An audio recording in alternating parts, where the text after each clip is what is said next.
Okay, and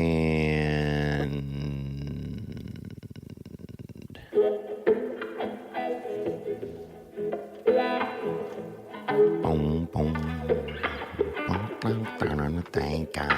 Wow.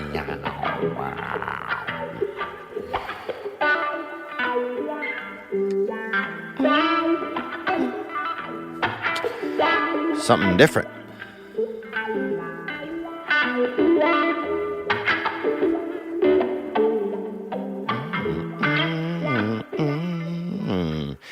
Welcome, guys. Does that music get you pumped up? I don't know. Sound like somebody drowning and playing a guitar at the same time to me. But that's just me being judgmental. And that is music sent in from a man named Tiny Sandhu. And this gentleman hit me in the email. He hit me where it hurts. You know what I'm saying? The email. And he hit me in the email, Tiny Sandhu. I get an email yesterday. And first I see the name in the namespace. It says Tiny Sandhu. And I'm thinking, Tiny Sandhu? You know? Well, what is it? Turns out it's a man. Tiny Sandhu sent in music. And that was it right there. And that's Voodoo Child that he played himself. And that's Voodoo Child. And that's a cover of Jimi Hendrix. And he sent an email. It's a cover of Voodoo Child by Jimi Hendrix. Yet another magic man from the South. Home of the blues. Thank you, Tiny. Thank you, Tiny. I appreciate that. And I know they had a boy named Small Allen growing up in my neighborhood. And who could hang off of his daddy's scrotum and wiener. And some people know that, and not in a sexual way.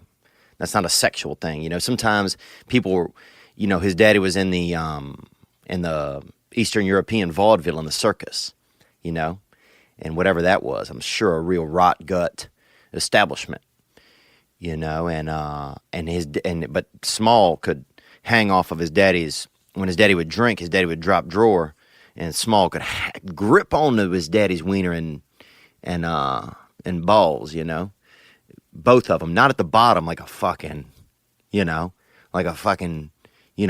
midget on a punching bag. I'm talking up at the top, you know, where the rubber meets the road. He could grip him at the top and just hang off of his daddy's, you know, fertile accomplishment pieces. And that was pretty wild that Small could do that. And the Small Allen, fellow that grew up in my neighborhood.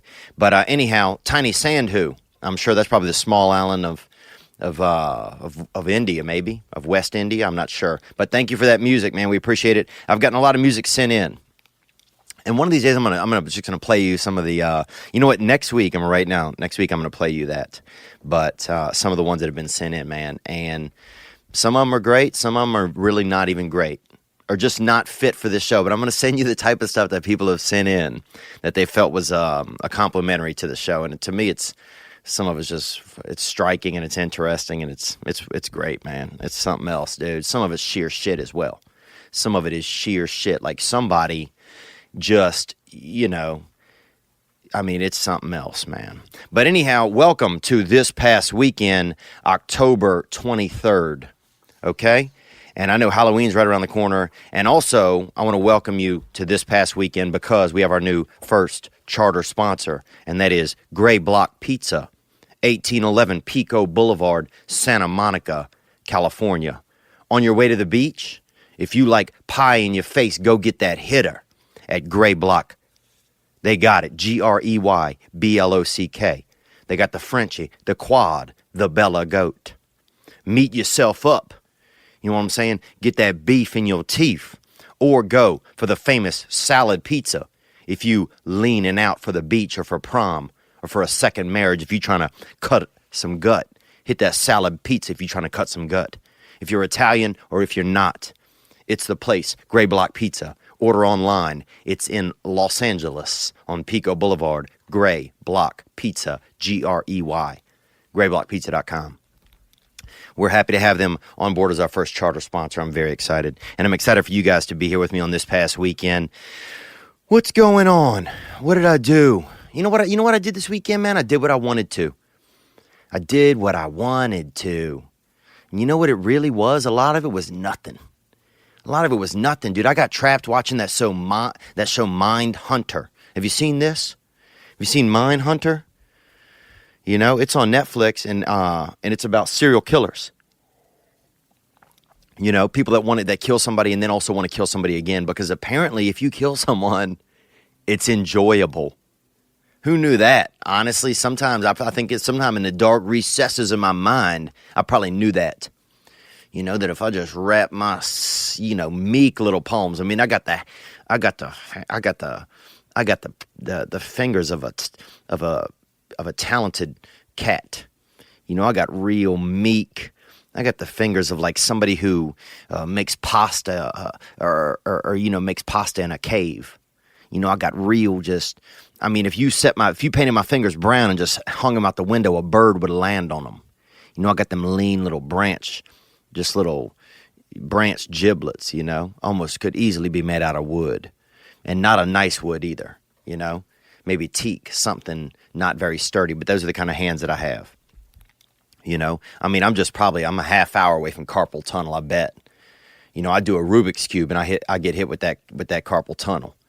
You know what I'm saying? I got meek fingers, dude. If I started to fall off a cliff and I grabbed for a rock, dude, I would definitely still fall off a cliff. I don't have that kind of, that hand strength, you know?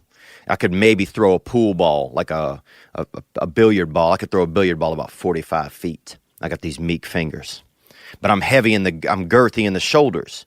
I'm girthy in that I got that uproar. You know?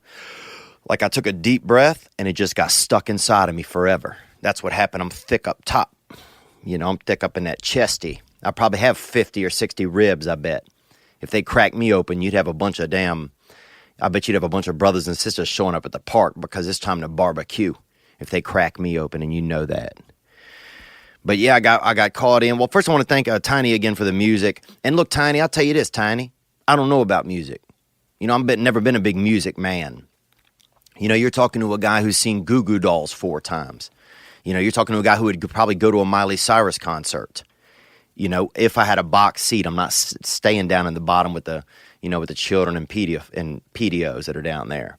Because that's PDO country. And Miley Cyrus is a place where I bet a lot of people that are, PDO and they're even out there just have a good time and not even to meet children. Because it's kind of that kind of fun music where everybody enjoys it. But, you're talking to a guy who, have also been to see that Widespread Panic. You know, I've caught maybe 6 or 7 of their shows. You know, I've slept out in a van in a parking lot with a bunch of people that's, men and women smell the same and have the same haircut, and, they got different, they're eating grilled cheeses out of each other's, crotch. It's just wild stuff. People that are, selling homemade biscuits out of a van and laying next to dogs or wolves at night, and eating spider webs and, who knows what else, ginger snaps. I've been around those types of people that, go to string cheese incidents and do the other stuff and listen to Fish, and ride around and learn to juggle and shit, even though they're in their early 40s. I've been around some of those damn fucking, architects, whatever they are, shit architects. But, so I don't have much of a music, but Tiny Sand who sent the music in, and I'm grateful for it. But yeah, I watch that Mindhunter. If you haven't seen this, now first of all, the thing is about Mindhunter, it's about people learning that serial killers think differently. And I've always been obsessed with, with serial killing a little bit. I've always liked those shows. For some reason, my mother had us watching America's Most Wanted as a child. That was the show that our family got together and watched. And man, I just remember being so scared. And I don't know if my mother probably should not have let us watch it. But my mother, we were adults early because there weren't a lot of, she kind of let us make our own choices really in a lot of ways. And, of course, as a kid, you're like, oh, I can handle whatever. But I remember hiding behind the sofa sometimes at some of the stories. But I got into that stuff, dude. And some of these shows, it's addictive. You won't see a friend for 3 or 4 days. And you're like, man, are you okay? Would you have the flu? And they're like, nah, man, I didn't have the flu, dude. I had Ozark. I had a heavy case of the Ozark. I came down with it, and then my lady came down with it. And then spouses start fighting because you're on different episodes. You seen these episode fights? Oh, well, he fucking Frank, He thought he'd be cute, come in drunk, and watch 2 episodes of Ozark without me. Fuck you, Teresa. You know? You always doing. You watch 6 Datelines without me. So what are you even talking about? But you got couples getting into episode fights, and it's ruining bedroom stuff, because they don't want to be in that, people on different episodes, and they feel like that's how they relate anymore. Play some Scrabble with your wife or play some damn cards. Take a night off, sit in front of each other, look into each other's eyes. But with that said, man, I love some damn serial killing, and I've never had a strong taste or knowledge base for music. Because you know what happened to me? For years, I drove around, I wouldn't even listen to music in my car. Maybe I could be a SK, serial killer. Because that's the kind of serial killer things serial killers do. I think I just got addicted to listening to my own thoughts. I was so trapped in my own head, I would just drive around and listen to my own fucking thoughts that were on repeat, dude. It was like 5 tracks. All of them were shit. So, at least whatever you sent me, Tiny Sandu, was better than me listening to my own thoughts for a little bit. But we got a lot going on. This week. People are getting fired up because Halloween is coming up. Halloween. And I got the hands for Halloween, dude. Oh, I couldn't. The only person I could probably strangle I bet I could strangle about a 13-month-old. Anything over than that, I would need assistance. That's how I got weak fingers, man. I got weak fingers, dude. I got fingers that are just, like I have trouble sometime with a Ziploc. For me, red and, yellow and blue, most of the time still just make yellow and blue. I got to call somebody in because I don't have heavy pressure in my fingers. And I think I get that from my mother. She has, but she's strong, but she got them lean fingers, I think. Or maybe my father, I don't know. Maybe my father. My father, by the time I got to look at his fingers, my father was, 80 years old when I was 10. So I think anything I get that's not working good, I think maybe it's safe to assume that I got it from my father. The genetics on there probably, I might have these senior citizen fingers. But yeah, that mine hunter, I got trapped. And you can get trapped in these episodes, man. You're watching, you wake up in the middle of the night, you go to piss. Next thing you know, you're 4 episodes deep in, Breaking Bad because you never started it. It's just, it's intense out there. And Stranger Things is coming back in a week and a half. Just a lot going on. But I got caught watching that show, that Mindhunter, and it's about serial killers, man. And I've always had a fascination. I remember when I was young, I used to collect those. Remember, they used to have these blue and white cards. They were white, but with blue. It was missing person. And I think the number was 1-800-THE-MISSING. And they would send them to you in the mail every week or every other week. And they'd have pictures, 2 pictures of children. And one was when they went missing, and one was what they assumed they looked like now. And I collected those. And I remember I would look at them all the time. And some people are thinking, well, that's a serial killer type of thing to do. But I did it because I remember I don't know. I felt sometimes like, I don't know. Maybe I wondered if I had been a missing person or something. I think I felt so out of place in my own life sometimes that maybe I thought one of those cards would come and it'd be like, oh, this is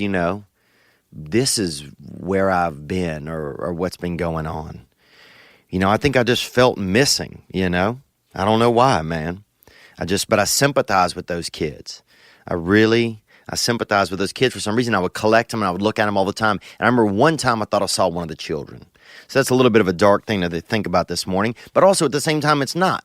I was looking for these children. I was keeping tabs on some of the different kids that were coming across that were missing or allegedly missing, But I always had a fascination with that. And America does right now.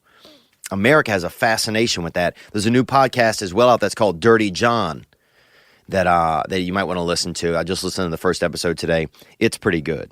But I think that's something you might enjoy. But that's what I did this weekend, man. I went to some music. This guy, Moses Sumney. I don't know if you've heard of this gentleman or not. But he's good, man. I hadn't listened to, I haven't been to a music show in a while. But Moses Sumney, Sumney. It's a tall gentleman, originally from Ghana, grew up in California. And man, I'd never seen music like this. This dude he's playing the guitar some, and he's playing the piano, and he's got these pedals that are looping everything, and there's these lights going on, and he's doing this kind of interpretive dance, but it was next level, man. Like I went to a warp zone. It was like somebody, took a big bat and knocked my head right off of my body, and my head was just flying through space, and I wasn't in any pain, and my eyes were open and my ears were open, and I was just traveling through the galaxy. That's what this man created with this music. So if you get a chance to check him out, Moses Sumney is this guy's name, Moses Sumney. I haven't met the gentleman in person, but it was pretty cool. But yeah, I've been to some shit music, man. I remember, when I was a child, we would eat drugs and go in there. The first concert I ever went to was Marilyn Manson. Speaking of spooky stuff, and me and my buddy Scotty, who was really fancy. I mean, a real Fauntleroy of a boy, kind of nice looking. Looked like his whole body, like it just was made out of conditioner. Because I didn't even know they had conditioner. You know what I'm saying? Until I was probably, maybe 19 or 21 or something. But he looked like he just, like just damn baby goats came at night and just licked his body while he was sleeping, and did his hair with their tongues. Because he looked soft like that. He looked not soft in a bad way, but he just looked, fully manicured by God, like just natural. He looked like them baby goats was taking care of him at night. He looked clean. He looked real clean, He looked like he could go a couple days without brushing his teeth if he wanted to. It looked like he could brush his teeth with his hands and it would have still come out really clean. He just looked that clean, And I remember me and him went to Marilyn Manson, and we met this dude, Big Richard. And I've told some of this story before. He ended up getting busted. He got busted actually for P-filing out there, allegedly, but he went to jail for it. And he was a senior citizen. And he dropped us off at Marilyn Manson, bro, before they were huge, when they were just popping off. They were playing at this probably 250-person venue called the Rendon Inn in New Orleans. And me and Scott are there, underage, 14 years old, listening to Marilyn Manson. And I remember being in the bathroom urinating, and some man walked in, and he's like, what are these fucking kids doing in here, right? And these people are all dressed up. This was when Marilyn Manson was like, when they were, he would cut his drummer open on stage with a bottle, and the drummer would go to the hospital, and like really go to the hospital, like not like we're just going to get some pictures of him at a Ready Med or at a 24-hour, saloon or something, medical saloon. This when they would really go to the hospital. And I remember being in the bathroom urinating, and some guy's like, what are these fucking kids doing in here? And me and my buddy was in there urinating separately, because I don't do joint urination, and I never have, even when I was a child, shoulder to shoulder. Dude, give me at least a half inch, bro. We don't even fucking know each other. You know what I'm saying? Unless we're in the military, dude, we're not touching each other's bodies and holding onto our wieners at the same time, dude. You know what I'm saying? Now, if you want to go off at a game of gay chicken, we can play that all day. But as young adults standing here shoulder to shoulder, come on now. So I'm in there, my buddy's in there, and we're like, the guy's like, what are these fucking kids doing in here? And some other dude goes, I don't know, but I'm sure somebody will fuck them up. And when you're a kid, dude, and you hear that kind of shit, you're just like, Jesus, man. The world is not a safe zone, And I think it was right around Halloween time when that happened too, man. And so I remember that got us in the mood to be spooked out for sure, dude. For sure. Fun Halloween, man, coming up. The kids, just talking to my buddy on the phone, he said he got his son, they got a Batman outfit, but the muscles already built in. And I'm asking, well, what is that shit? When I was young, dude, if you got that Batman, that thing was a piece of shit, dude. Remember, it was just like, it had the cape, it had that mask, dude. They had this girl in our neighborhood, Big Melissa. Even though she was young, they called her Big Melissa. And I mean, you could guess why they called her Big Melissa. But I mean, she had the biggest head I've ever seen, dude. Wider than it was tall. I mean, that head was probably, I would guess it was I don't know, it was probably 8.5 by 11, like a sheet of paper maybe, but sideways, long ways. And I remember she would put the mask on for that Halloween costume. But when I was young, it had the side of the mask that would cut into your face, dude. And that band on her head was so tight, dude. She had this huge cut. It would push her whole head up into the mask, almost like a cookie, right? It would just be cut out around the sides, man. Just chirped out around the sides. That thing would just cut into her skin. So after she took it off, her whole face for a couple of days had been molded into whatever she was, like a little gummy bear or what else did they have? Gummy bears or Winnie the Pooh or a cat. It would just mold her face like a cookie. That thing would stick to her face, and she had to have help getting it off, that mask. But those things were dangerous. And the Batman costume when I was young was a piece of shit. My buddy's telling me that his son has the muscles built in.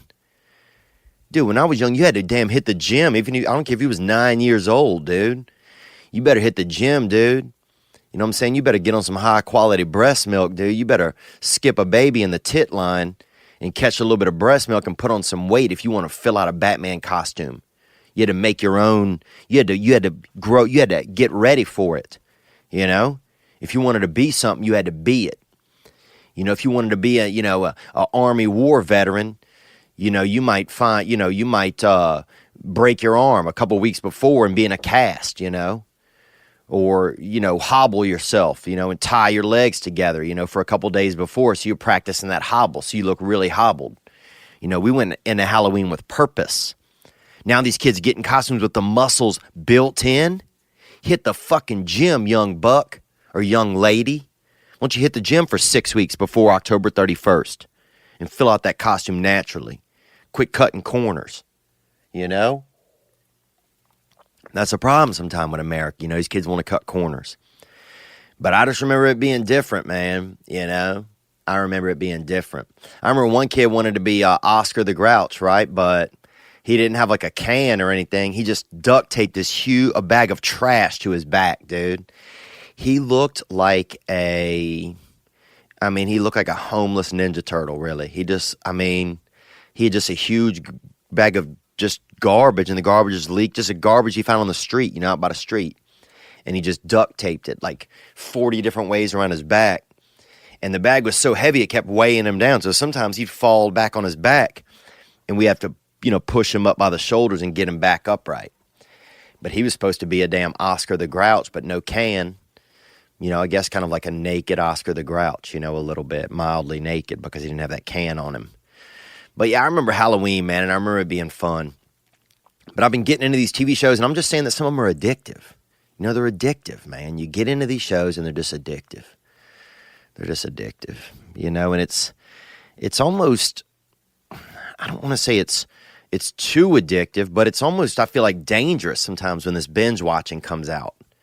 Because it makes it harder. If you're not in control, like I'm not in control sometimes, and I have an addictive personality, and I will quickly get into it, and then I can't get out, So that's tough TV watching for people that aren't able to get in and out of things very easily. And that happens to me, man. That's exactly what happens to me. What else is going on this weekend? I did some comedy sets. Had a good time. I saw Brendan Schaub. I saw Rogan. I saw Bobby Lee, guys that I love. We got I'm doing this pilot for Comedy Central. If you live in the California area and are a man who has been going through something, or you are a woman who has a husband or boyfriend who's been going through something wild, that's kind of manhood type stuff. Maybe he's afraid to pop the marriage question, or maybe you're afraid to whatever it is. I need men who are dealing with men stuff. Men who are dealing with men stuff. Hit me up on the hotline, 985-664-9503. We're putting together this pilot, and it's going to be pretty neat. Just want to hear some stories and see if we can possibly incorporate one of them into the pilot project. And that project actually is based on this podcast.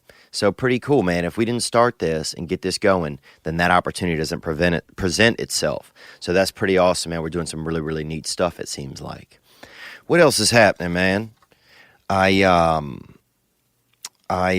remember other costumes that I had as a kid, I remember being a firefighter, and I didn't really have a costume, dude. And my brother had this little wagon, right? So we filled that wagon with a little bit of kerosene, and he would pull the wagon and we lit the kerosene. He'd pull the wagon, that's the fire, right? And then I had like a bat and like a fake gun, and I was running behind the wagon of fire shooting it like a fighter, you know?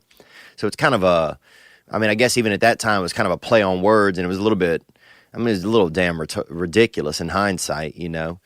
But I remember being a firefighter when I was a kid. I remember being Where's Waldo. I remember being I was on a boat one time, and people were using each other's pubic hair to make, mustaches and beards because we didn't have any spare hair. As a child, I was Raggedy Ann a couple times on accident, and I was Raggedy Andy. What else? What else was I as a kid? I don't remember. Maybe when I was a baby, I might have been a damn pumpkin. Everybody dresses a baby up like a pumpkin.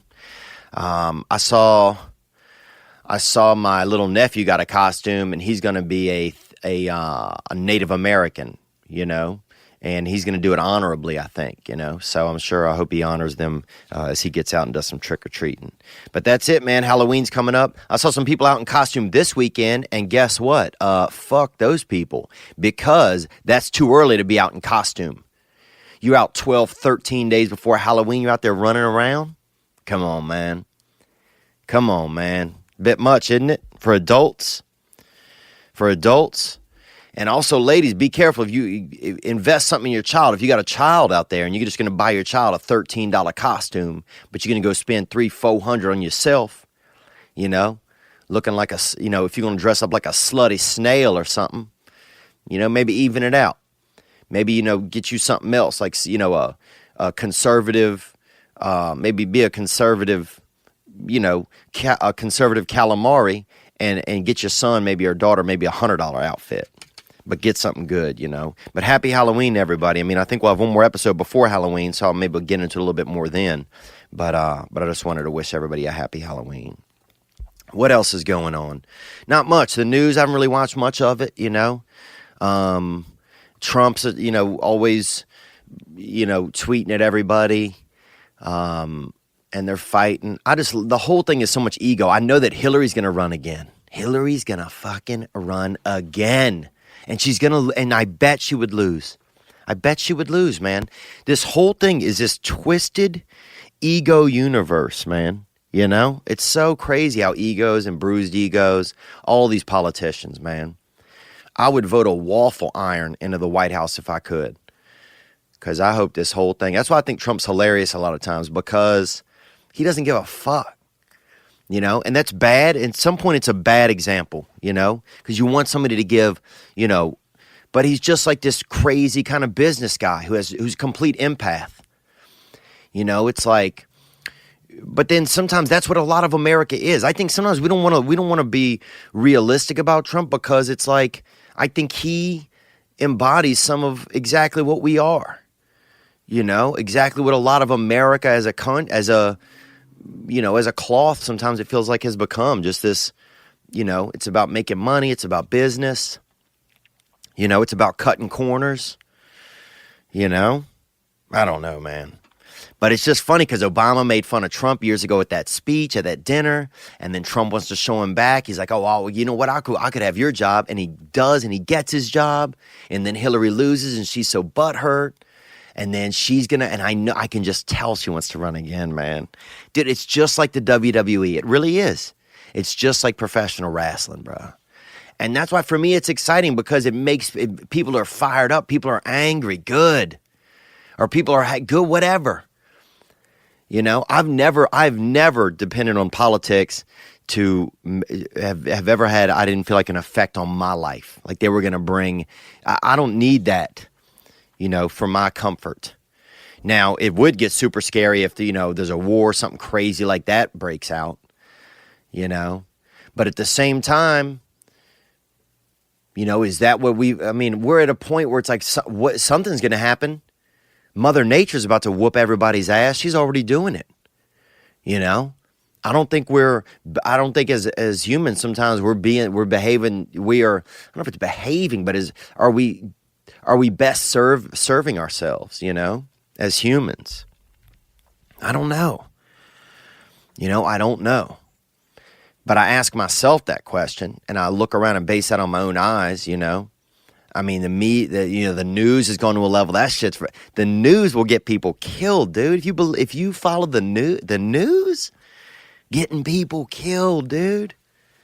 Oh, everything's a problem. Dude, Yahoo has changed so much. I used to go to Yahoo to get stuff. Dude, go read the lines on Yahoo, their headlines. It's so bizarre. You're like, what is this? Smut. You got to keep your face out of the smut, dude. That's what you got to keep of. Anyhow, that's enough of my politics. I just think everything has become the WWE. The Rock, I've heard real rumors in Hollywood. This is real stuff, that The Rock is going to run next time. The Rock. And the crazy thing is that Hollywood they helped create Trump. That's the funniest thing to me sometimes. You had all these people in Hollywood are so angry about Trump, but Hollywood helped create him. That platform, somebody in Hollywood made millions and maybe millions and millions and millions of dollars off The Apprentice. I'm sure I don't know what network it is or what producer, whoever's attached, but no accountability there. There's no way that he wins if he doesn't have that format, that platform, that show, that show. There's just so many, and I just think it's funny because I love seeing politicians just yell at each other and fight. It's just like professional wrestling. But when it comes to the reality of things, what do? I get up in the morning, I get out of bed, I try to be of service to my friends and family. I try to be of service to others. I don't do it all the time. I don't do it every day perfectly, but I try. I keep making an effort. I take care of my side of the street. Mother Teresa said, you want to change the world? Go home, love your family. I'm not out here fiercely bitching all day about this. These people are ruining this. These people are ruining that. These politicians never did anything for me. And that's why I think you have it. It's like a lot of people are shocked that, Hollywood, or that, it's now the biggest thing is that it's opioided America. That's who voted Trump in office. Dude, most of America is just poor people. You realize that? And guess what poor people like, dude? We like professional fucking wrestling, bro. That's it. We want to be entertained. Oh, I get to be poor while the rich keep getting richer and the disparity of wealth in America gets greater and greater. And while politicians seem, the second they get elected, you can tell the whole thing, you can see in their eyes that most of them are already thinking about the wealth they're going to make on these speaking tours afterwards. Well, the least that can happen is it can be an entertaining fucking 4 years. And you might think, Theo, that's crazy. That's not how poor people think. I grew up these people. I know how they think. I get it. I'm not trying to shove it down anybody, but I'm telling you that that's how poor people think, man. That's how a lot of people think. People are just tired of fucking watching the same show. It's the same show. All right, enough about me, man. I'm sorry to go off on those deep ends sometimes, but I'm just such a mortal, I'm so mortal, God. And I'm just trying to stay alive, I think, but I'm fascinated that I'm just fascinated at what everything's kind of turning into. And I think change is good, man. I think change is always good. It's the hardest thing sometimes to go through and to recognize while it's happening. But change is always, it has to occur. And I think the outcome is always greater than what was the energies or whatever that was happening before, Except for dying. Dying, probably not a cool change, hey, Won't be seeing you guys for a while. You know, that's probably not a good one. But enough about me, man. We had some great calls this weekend. First, I want to tell you guys, though, that November 16th through 19th, I will be in Huntsville, Alabama at Stand Up Live, Huntsville. And also, I want to tell you that Dollar Shave Club is the smarter choice. Get a great shave at a great price, conveniently delivered right to your door. And when I use my Dollar Shave Club executive razor with their Dr. Carver's shave butter. Have you heard of Dr. Carver? Oh, he makes some naughty face butter. The blade just gently glides, giving me such a smooth shave. You too can make the smarter choice by joining Dollar Shave Club. For a limited time, new members get their first month of the executive razor free with a tube of their Dr. Carver shave butter for only $5 and free shipping. After that, razors are just a few bucks a month. You can get this offer exclusively at dollarshaveclub.com/weekend. That's dollarshaveclub.com/weekend. For a limited time, you get your first month with the executive razor for only $5 with free shipping. Check that out. Support the podcast. You can also go to patreon.com. patreon.com/Theo Von, TheoVon. There will be exclusive footage, extended footage from today's episode there. And I want to thank all my Patreoners, that Gunt Squad, for supporting, and all of my Patreon, those bumpers, everybody, for being a part of things. All right, guys, let's get into some of your calls. You had some this weekend, and I appreciate it, man, of what was going on in your lives. Here we go. Theo, hey, this is Tommy Judson, your buddy from Ohio. My wife and I saw you in Baltimore and met you last year, maybe this year. Dirty Tommy, man, or Clean Tommy. I'm not sure. I didn't get a good look at you. But Tommy Judson, good to see you. Good to hear your voice, man. I'm glad your wife, it sounded like y'all still together. Let's hear a little bit more. And I did get offered a threesome. I got offered into a mixed bag over there, a threesome and that was in Baltimore. Onward. Anyway, I was a EMT for a lot of years, and you reminded me of the time when I went into some dude literally in Ohio. Some dude literally fell off his bar stool and died. We went in there to try to revive him. He had a cardiac arrest, and we were doing CPR and jamming him with needles and trying. And as I was giving him CPR, literally looking into his dead eyes, really wild. Yeah, dead eyes are wild, dude. Dead eyes, I mean, it's crazy. We go from, being that human to having a little bit of fish in us really quick. Having a little bit of fish in us really, really quick. Let's hear more. The people in the bar were still sitting there eating their French fries and dipping their chicken wings in the blue cheese. So, people are weird around this death genre, or like. Yeah, people are weird around death, and I know you're referencing Tommy as well. I spoke last week about how I was around that choking incident. I saw a woman was choking to death, and her husband just kind of massaging her shoulders and kind of rubbing her neck a little bit, like she had a fucking, like she had a knot, like she'd had a tough job, a tough afternoon doing, tries and traps or whatever. But, this man was just, his wife was choking, and other people sitting around and just almost don't know what to do. It's this pause that comes over everyone.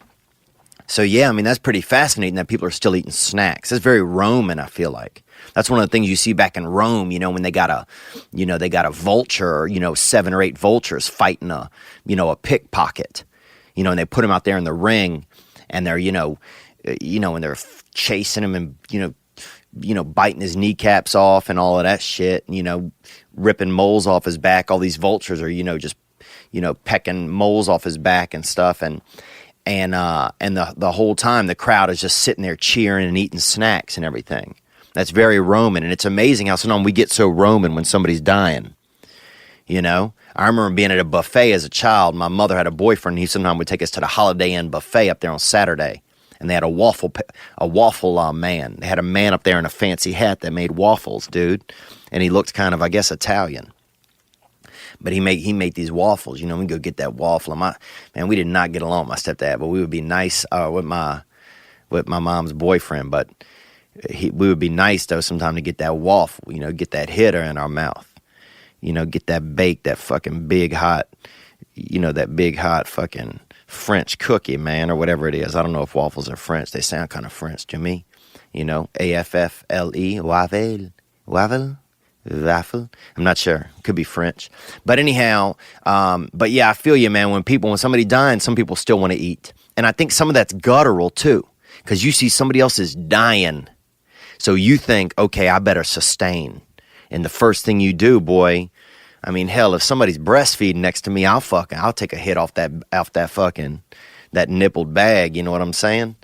Because the first thing you want to do is sustain, you know, and sustaining is the number one thing. I mean, it's like at the end of Grapes of Wrath, they got a lady with breasts, and she's breastfeeding her own family. You know, people or strangers or something taking hit off a woman's breast for survival. So I think if you see somebody dying, you know, fucking, you might just crack open a bag of Frito-Lays or some snow peas or something, and put them in your mouth to keep sustaining. But I appreciate you calling, and thanks for your service out there as an EMT, dude. You know, you guys are out there on the front lines of fucking overdosers and all of that shit, and that's got to be pretty heady, dude. So thank you for calling. If you have a good story, actually, if you are, buzz me in sometime and let me know on the hotline what some of the stories you have are. I'd love to hear them. And that hotline number is 985-664-9503 as well. So if you want to get involved in it and you're not involved in it, hit the hotline. Let us know what's going on. Okay, let's keep cruising. Here we go. Hey, Theo, this is your boy, CC from Ohio. CC. Thank you for calling. Here we go. Buckeye Nation. Here's the situation. I have a manager at work. She is married to another woman, female lesbian. Oh, yeah, that's female lesbianism. Onward. And I have the same haircut as a lot of those women, and I see a lot of them checking my shit out, too, online. I see y'all on Instagrams trying to hawk my shit, gender-neutral style, boy. Word up. Let's hear more, brother. They've been hitting on me, and they're both like solid 8s, Ohio 8s. Hey, dude, in Ohio 8, it's an Indiana 9, baby. That's what they say. Let's hear more. And hitting on me and my wife, actually. Wanted to know if that would make things weird at work, if I dabbled a little bit in those dark arts. And also, do you think that if I partook in any of this, it would make me feel, you know, emasculated in any way to have, you know, maybe my wife enjoying this a little bit? Also wanted to know maybe... Wow. Okay, that's a lot right there. So you have this option. That's called a bass trap, too. They call it a bass trap, dude, when two lesbians are hitting on you. You know, they're trying to get you in that bass trap. And, yeah, look, man, I mean, I feel like that's intimidating. If both of them are 8s, I have a feeling one of them's an 8 and one of them's a 6. I'm just going to be honest. That's what I have a feeling. You know, because sometimes it's hard to get, you know, 2 real hitters at an 8 that are lesbians in the Midwest. I'm guessing one's an 8 and one's a 6. I'm just guessing, bro. And that's okay. You know, that's me being a little bit judgmental there. But that's safe, you know. But because I'm saying is, you know, one of my buddies one night came up to me at a bar and he's like, man, I got these 5 girls that want to hook up with me. And I looked at him and he's like, they were all 2s, you know. And he's like, dude, 5 2s make a 10, right? We've all heard a reference like that before. But I'm like, dude, that's, you know, at a certain point, you're not even, what type of sex is it? If there's 5, you know, and these women were all the same height, all little women, 5 little women, 1 penis. It sounds like a Japanese game show more that he was getting involved in, you know? But it can be intimidating, you know, if you get in that environment with the 2 ladies. And that, now, a bass trap is when 2 lesbians get you into, you know, they get you into the bed, but then one of them, that killer, you know what I'm saying? Because one of them's always that Sugar Ray Leonard, the sweet one. And then one of them comes in and she's that George Foreman, you know, that gorilla. One of them comes in that gorilla, boy, and the gorilla be laying down the law. And that gorilla sometimes will show you who's boss.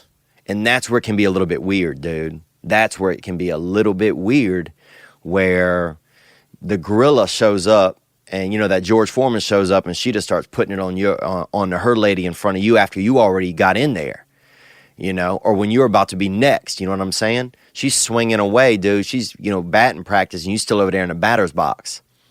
And you start getting nervous, and and she's bringing in fake instruments to the game. She got some fake pecker tied to her, to her rib cage or something, and that's how they're getting into it.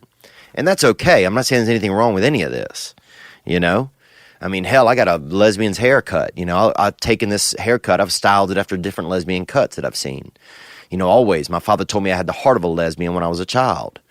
And I've always tried to live up to his, things that I guess we all try to live up to things that our father wants out of us and the things that our father tells us about us. That always reflects in us most of our lives. But yeah, that could be intimidating, man. And that's, dude, I'd love to know more if you navigate those waters, dude. If you out there Huck Finning and Black Jimin out there, baby, I'd love to know what that mighty Trista-sippy, if you get into that tryst, baby. If you get into that tryst, man, with those ladies. Now, if you bring your wife in, dude, this is a damn movie you're living in. So you got 2 Ohio 8s. You're out there gunning with one man penis. You got man penis running on natural battery power, natural blood flow. So I'd pop a 5 milli of Cialis before you get out there. You know what I'm saying? Put your dancing shoes on your dick.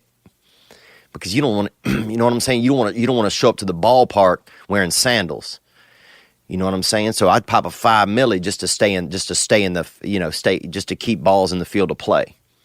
That way, if you fade out once, you could chill in the back, have you a snack, a small snack or something, a couple orange slices, and then get back out there and be hitting that, gunning down on them on that crotch. Because at that point, those ladies are going to be tag teaming your wife. You're going to be sitting in the distance. They're going to be out there tag teaming. One of them's going to be having her in a headlock, and one of them's going to be flying off the top ropes, and putting everything, putting her grill into the mat and all of that, and doing different things, doing, leg locks, doggy style leg locks and all of the, it's going to be, I don't know. And then also, will it be weird if your wife sees you not perform super well?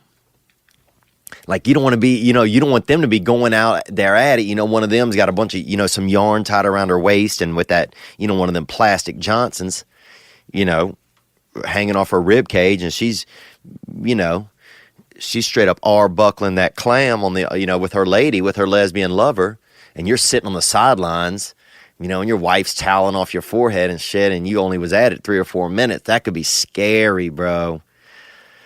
Wow, man, this is interesting because I can't even imagine being in that situation. All the things if it could happen or would happen. Man, dude, that's brave, man. That's really, really brave. If you get in there, I'd love to know a little bit more about it if it does occur. And if you get in there, man, and things do get weird, and you do start to feel a certain way, just, be honest, I would say. Just say, look, ladies, I'm going to let you guys enjoy each other's company. I'm going to sit over here and relax. Because part of my problem is I would get in there and think I had to be this type of man. That can be started. Then suddenly I'm fighting my own self. Now I'm thinking, my dick's thinking. You don't want your dick thinking, dude. That's what you don't want. And that's what happens a lot of times these days. All of our men's dick are thinking. And that's why we're not able to achieve sexually as much as we used to. Because there's not as much natural, everything's thinking nowadays. It's not as much nature. We're not riding our limbic system as much as we used to. And so we're riding our thoughts, and our thoughts, and your dick don't run on thoughts. You know what I'm saying? Your dick runs on that fortitude. On that one drop of frickin', on that one drop of booty LSD that the Lord just dripped into your spine when he made you. That's what and that formulates your whole universe and keeps you out there in them streets, and keeps you out there being able to have sex and do sex naturally. Because that's those natural causes you have inside of you. But man, if you get out there, dude, wow. Well, if you need help, man, hit up our first caller, that EMT, man. He might be able to get out there and help you out as well. Or maybe that was you that called us EMT. I can't even remember now, man. My brain gets a little bit bad. Because hell, it's Sunday evening, but my Saints won, so that's truly beautiful.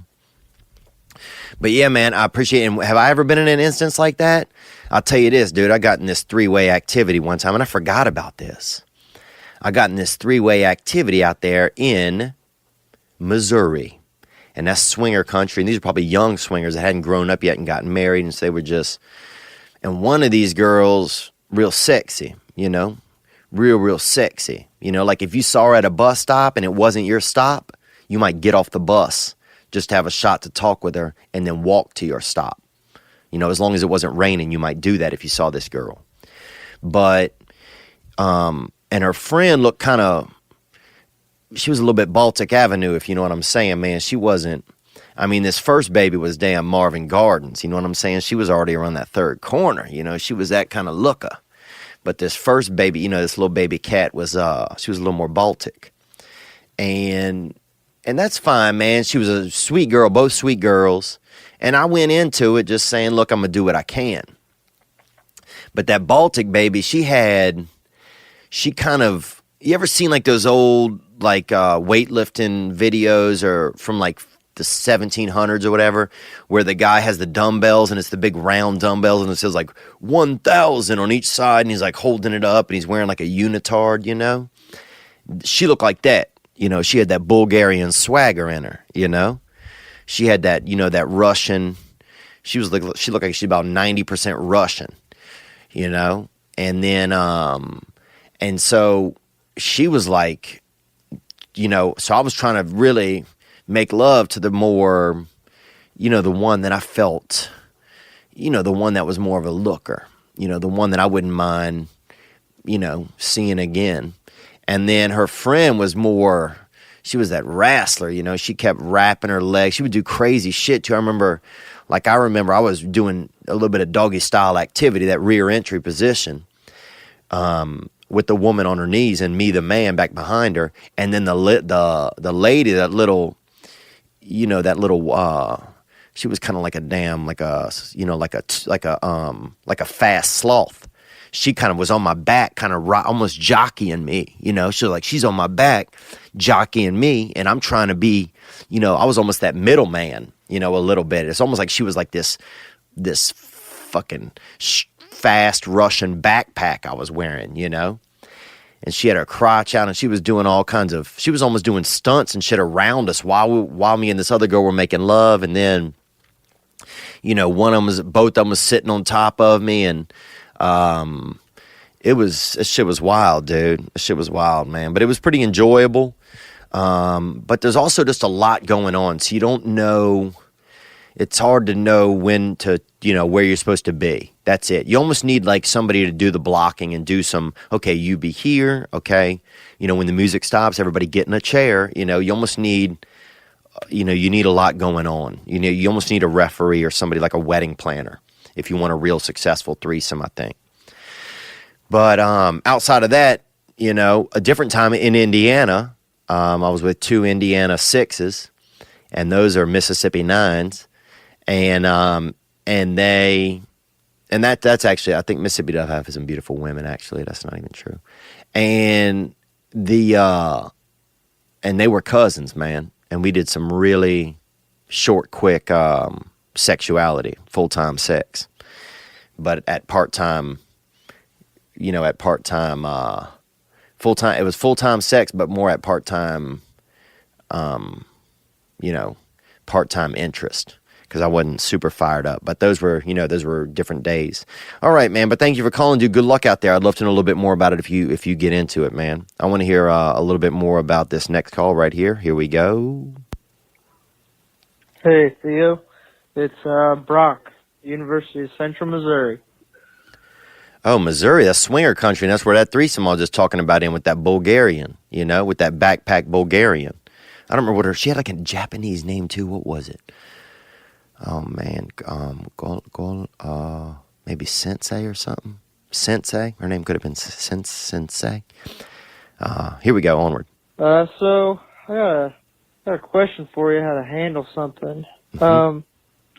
So I'm kind of short. I don't really got a lot of confidence in myself when I'm at the bars with other people, because, you know, I don't really know how to talk to a girl or do anything like that. So, yeah, man, I don't know how to handle it, man. I just get in my head. I don't know how to overcome that.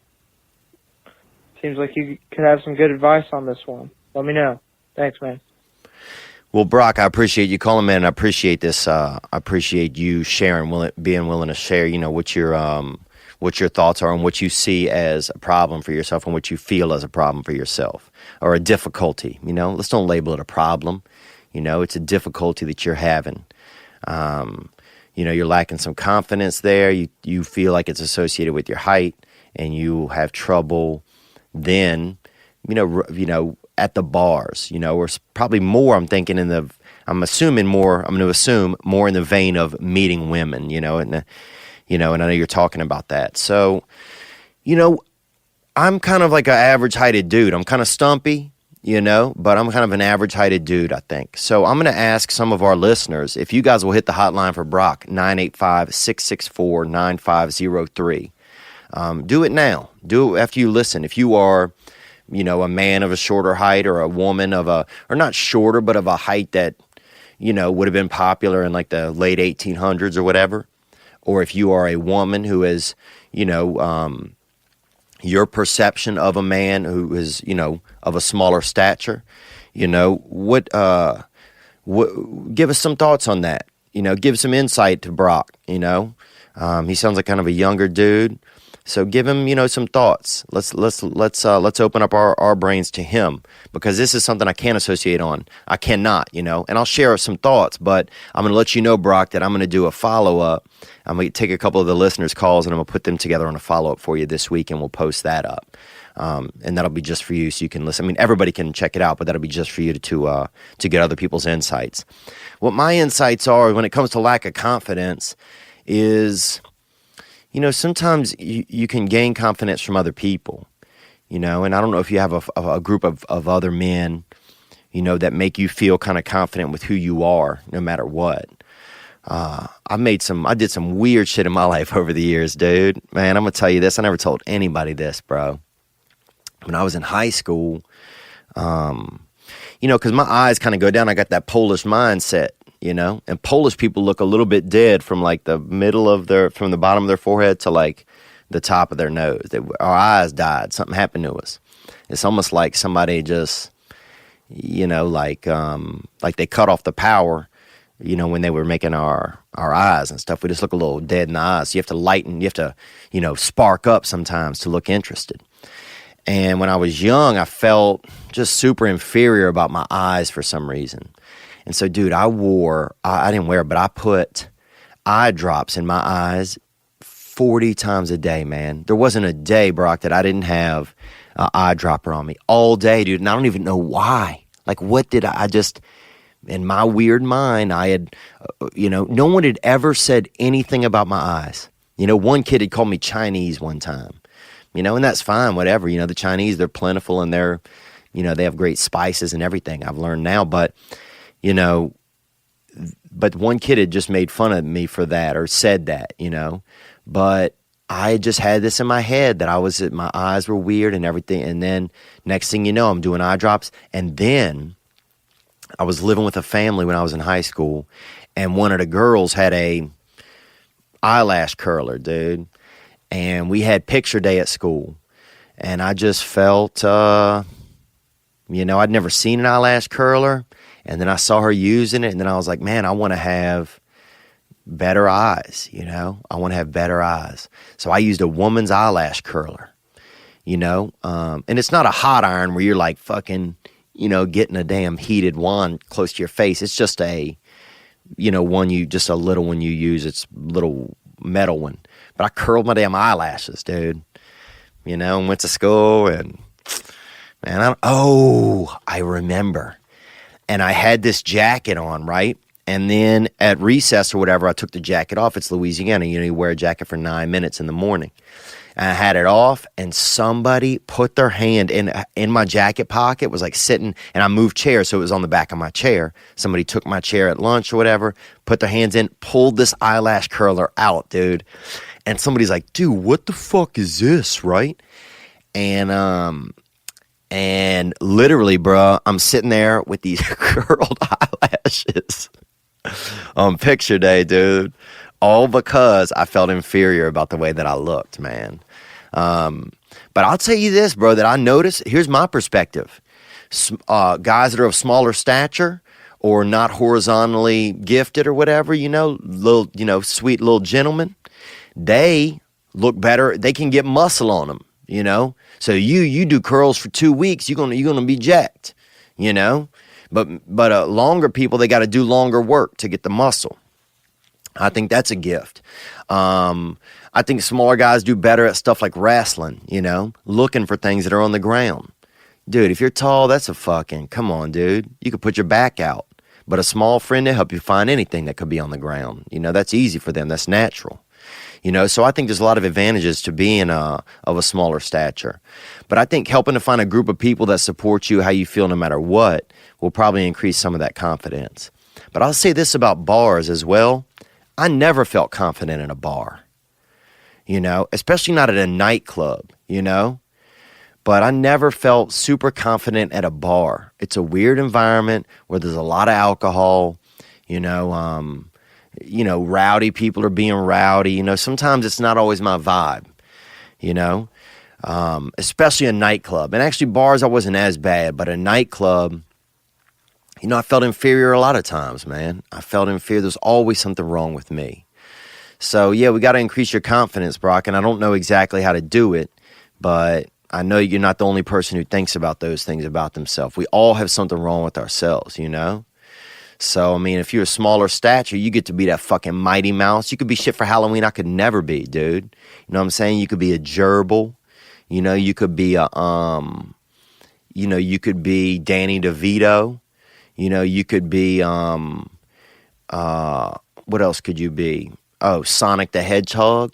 You got access to kind of smaller scale costumes, and that's pretty, that's a rarity, And I know some of these ideas maybe aren't helpful, but I'm thinking some of our other people can give you helpful ideas. So if you guys will hit the hotline for Brock, if you're smaller, shorter stature, how he can increase some of his confidence, I'll share those in a separate video. We'll put that up on Wednesday or Thursday. I'm going to say Thursday, so that'll give me a little more time to get it done. All right, let's hear a little bit more. Next caller.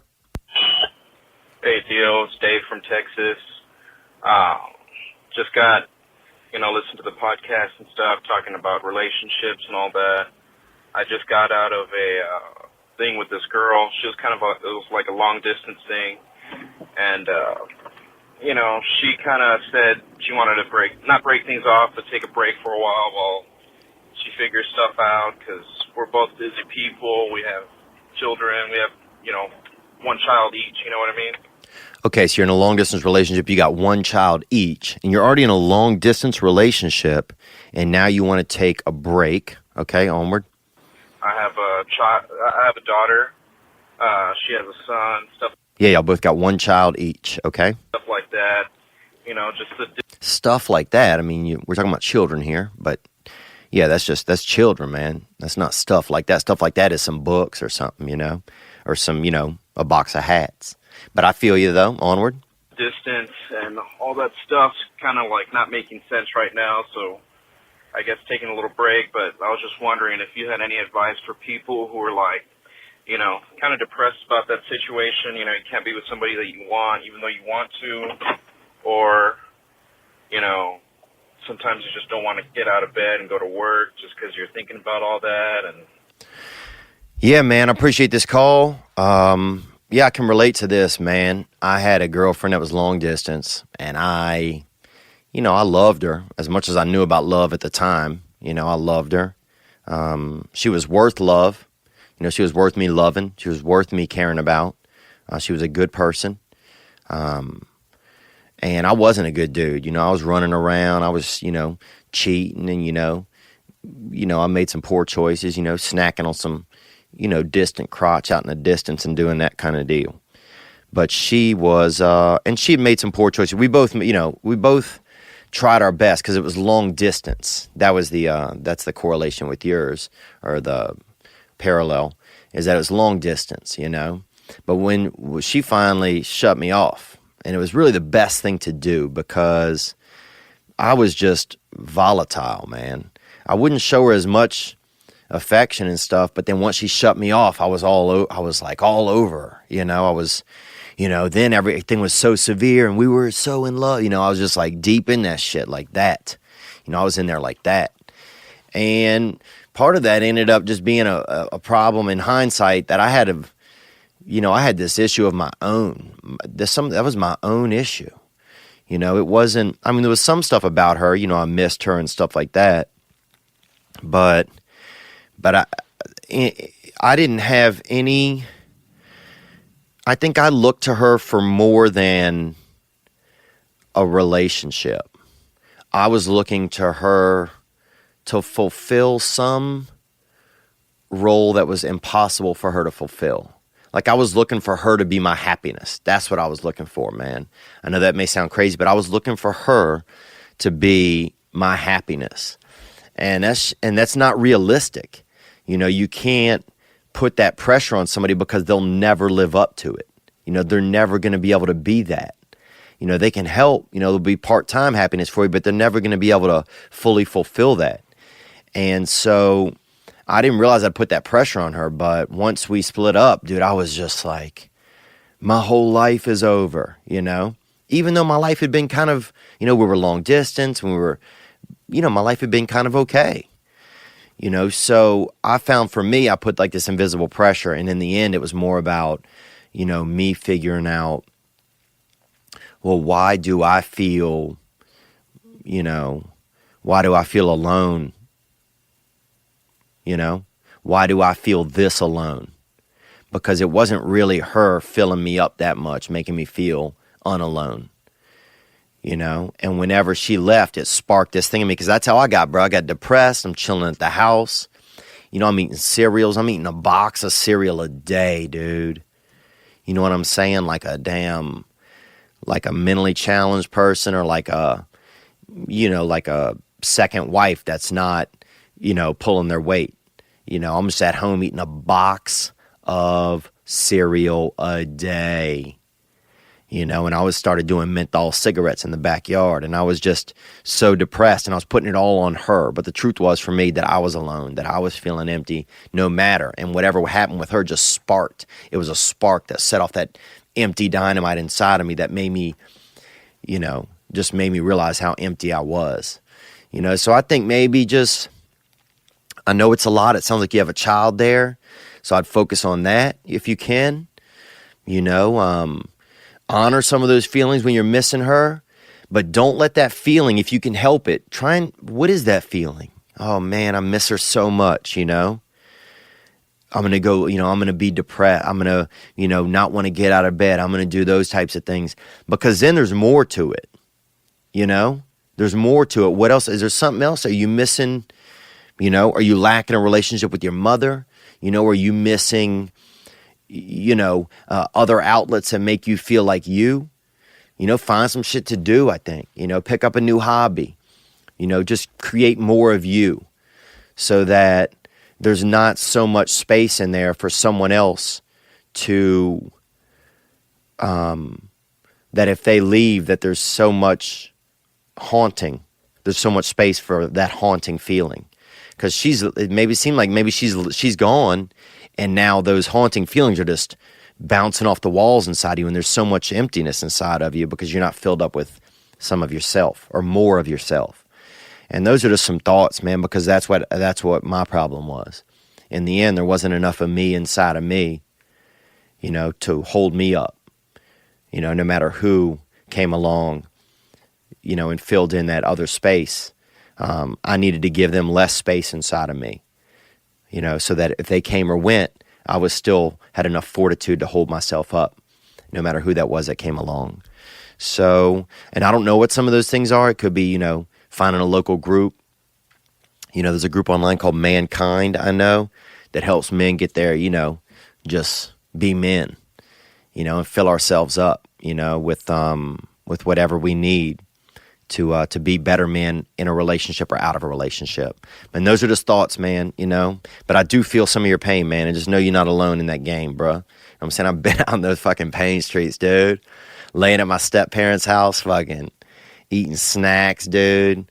Dude, I remember one time laying on the ground and just pouring a full fucking can of Planters nuts into my mouth, dude. And just wishing the devil would take me or that the Lord would send me on. That's what I remember, dude. And that shit ain't, some woman didn't really do that to me in hindsight. Something was empty inside of me. And I was trying to fill it with these canned nuts, you know, and asking for the devil. So, but I appreciate your call, man. That's a good bit of calls. We have some other cool ones, man. We got a call about a sperm center that I wanted to get to, but I'm not going to get to it today because, you know, I just feel like I don't like taking up too much of y'all's time. But actually, you know what, man? I'll put some, I got to do some extra stuff for the Patreon. I want to thank my Patreon supporters. And I want to thank all of my listeners, man. And I want to thank the callers, 985-664-9503.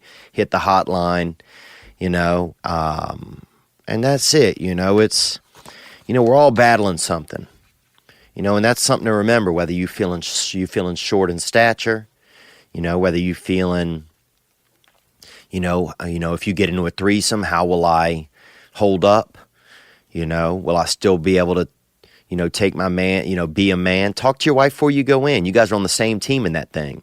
You know, it's like the old school. It's like, you know, it's like Shawn Michaels and Marty Jannetty, the Rockers, versus Hawk and Animal. You know, it's like an old wrestling. You know, that's like wrestling. You know, a foursome, that's like wrestling. Go in there with a teammate. You know, have a referee, hire a referee even, you know, to make sure that everything runs smoothly if you need to in that instance. But we all have questions. You know, we all have questions every day that we're asking ourselves and that we're asking each other. You know, and sometimes get somebody else's perception and try not to make things too heavy if you can. You know, you might be a little shorter this time, man. Maybe you 5 this time, you know. But maybe next time you 6'4", you know, and you a brother and you dunking on people, you know, in the mean streets of Chicago, you know. So you don't know what you're going to get next time, you know, and this is all part-time, you know. But just don't be alone out there.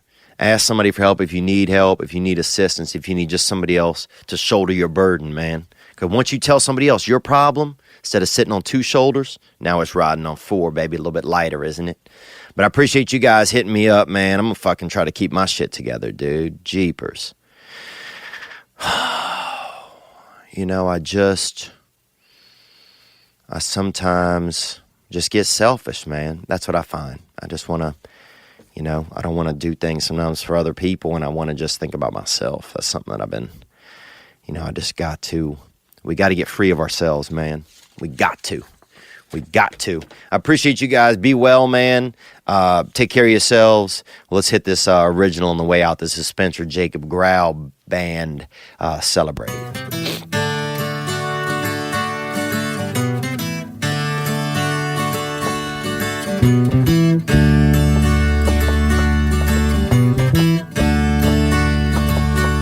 Celebrate living. Celebrate it, man. Celebrate misery. You know that soon we're Celebrate it. gonna die. Don't take things too seriously, you know. If somebody's dying, finish your fries. You know what I'm saying? Celebrate dark days. Celebrate all your pain.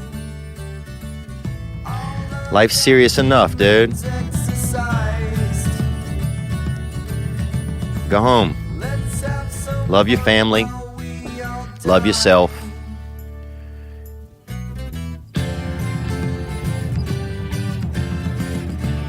That'll help, man. Thank you guys for being here for me today, this week, this past weekend. You guys take care. Ladies and gentlemen, I'm Jonathan Kite, and welcome to Kite Club, a podcast where I'll be sharing thoughts on things like current events, stand-up stories, and 7 ways to pleasure your partner. The answer may shock you. Sometimes I'll interview my friends. Sometimes I won't. And as always, I'll be joined by the voices in my head. You have 3 new voice messages. A lot of people are talking about Kite Club. I've been talking about Kite Club for so long, longer than anybody else. So great. Hi, sweetheart. Here's the deal. Anyone who doesn't listen to Kite Club is a dodgy bloody wanker. Do you know what I mean? Hi, I'll take a quarter pounder with cheese and a McFlurry. Sorry, sir, but our ice cream machine is broken. No! I think Tom Hanks just butt dialed me. Anyway, first rule of Kite Club is tell everyone about Kite Club. Second rule of Kite Club is tell everyone about Kite Club. Third rule, like and subscribe wherever you listen to podcasts or watch us on YouTube, yeah? And yes, don't worry, my Brad Pitt impression will get better. Got that baby asthma, bruh. Your cousin got that baby asthma. There we go. Bang, bang. Let's do it.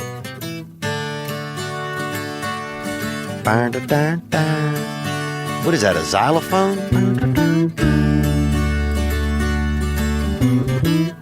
What is that, a harp? Celebrate living. Celebrate it, boy. Celebrate misery. Celebrate that misery, boy. Daddy's down. Well, Daddy's gonna dance. Get that hitter. Let's have some fun while we all die. Wow, let's have some fun while we all D-Y-E. And I think they're talking about Easter eggs. You know, they're talking about let's all have some fun while we all die these eggs. I'm joking, man. It's not even, that's wrong season. If you coming in at Easter, boy, if you trying to put your mouth around a chocolate rabbit, boy, you are being naughty, you know? Dude, they used to have this girl in our neighborhood at Easter would get them chocolate rabbits and put the whole thing in her mouth and down her throat and everything. And it was, I'm like, she wouldn't even bite into it. I'm like, I don't think that's, Jesus ain't coming back for that, you know? Jesus ain't coming back for that, for this dark magic. But yeah, she was wild, dude. And she never really developed breasts, was just had a big round chest kind of with nipples on the front. And that was just sort of who she was, a real kegerator of a girl. Thick neck, too. Real solid, almost like a maple or mahogany type of thick skin. Almost like like a full-body staph infection. That's how her skin was just thick all over, you know? Like she was a little bit of, you know, kind of skin and something else in there, like a light quitcrete. You know, like a light... She was sort of marbled kind of in a way. Anyhow, good to see you guys. Happy November 2/7. It is November 2/7. Can you believe it?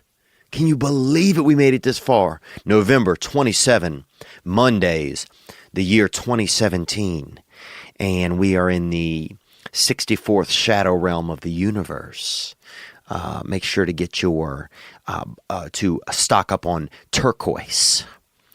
That's a new reality show, wouldn't it be? Turquoise Hunters. Damn it, Dale. Where'd you put the map? I don't know, Noreen. But this turquoise haul ain't big enough for the both of us. Could you even imagine that being a damn turquoise hunter? Just wait, dude. It's just two... like troubled people out in Tucson, Arizona, just milling around a VFW or an American Legion, asking people for quartz and turquoise hunters. Good to be here with you guys, man. I hope you had a wonderful weekend. You know, sometimes I think about, you know, people listening to this show and I wonder, well, what are they doing? You know, I bet there's somebody out there have a baby and they take in their baby, you know, to wherever babies go during the day to be away from their families, you know, dropping them off in the morning, or maybe they're, you know, I know we have a Red Bull truck driver out there. We got a mailman out there that listens. They've called in. We got a man out there who drives a senior citizen wagon. You know, sometimes they have the senior citizen adventure wagons when senior citizens because when you get older, you live together in a special dorm or kind of a sorority fraternity house with other seniors, and they have a wagon that'll come and pick some of y'all up and take you to the mall or to the park. Or sometimes this dude said, he called in one time, said sometimes if he gets some of the real incapacitated seniors, he'll just drive them around and tell them they went to the mall, you know, or tell them they went to Asia or somewhere, you know, and make up someplace that sounds pretty fancy. And he said a lot of their joy is just in getting out and about. And he said sometimes he'll even listen to this podcast while he drives him around. So I think about that. I think about, well, who's listening, you know? You got these, I think about a little bus, like a small bus or special wagon, or, you know, a very distinct van, which hopefully have windows on it. There's nothing real sadder to me than thinking about a bunch of seniors in a van with no windows. I mean, that's Andy Dufresne type of stuff. You know, that's prisoner treatment. But I think about them listening to it. Maybe I know we have a couple of Middle Eastern listeners, and I think about those guys listening to it out there, you know, playing hacky sack, or, you know, collecting, you know, tall pieces of grass to make things to sell on the side of the road. Or I know we got a bunch of, you know, laid up listeners, handicap, you know, people that's, you know, on disability and whatnot, you know, wheelchairs, people that, what are those little things, those rascals, people that ride rascals. I've seen a couple of them at my comedy shows say that they're fans of the show. So I think about them. And I just think about the unique people, you know, the unique plethora of humanity. We got some mixed people, some brothers, and we got some ladies out there. 6% of our listeners are female. So that's not very many. Would love to have more. But I had a nice weekend, man, and I thought about you guys a little bit. I thought about you guys and just who listens. Who listens to this past weekend?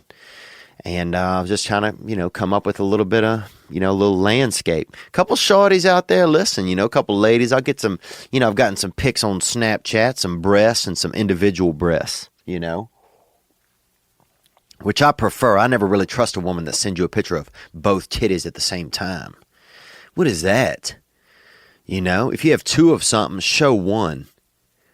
And if things are going well, show both. That's what I've always said if you have a pair of something. You know? If you got two Buicks, you don't show somebody both Buicks at the same time. Because what if you, you know, what if they hate the first one, then you're sitting there with another one? Bullshit.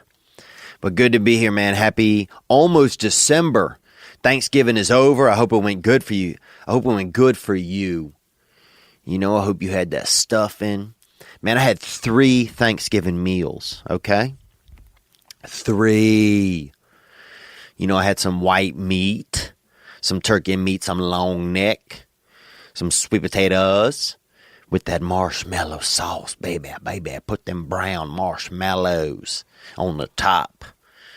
You know, I had that hit.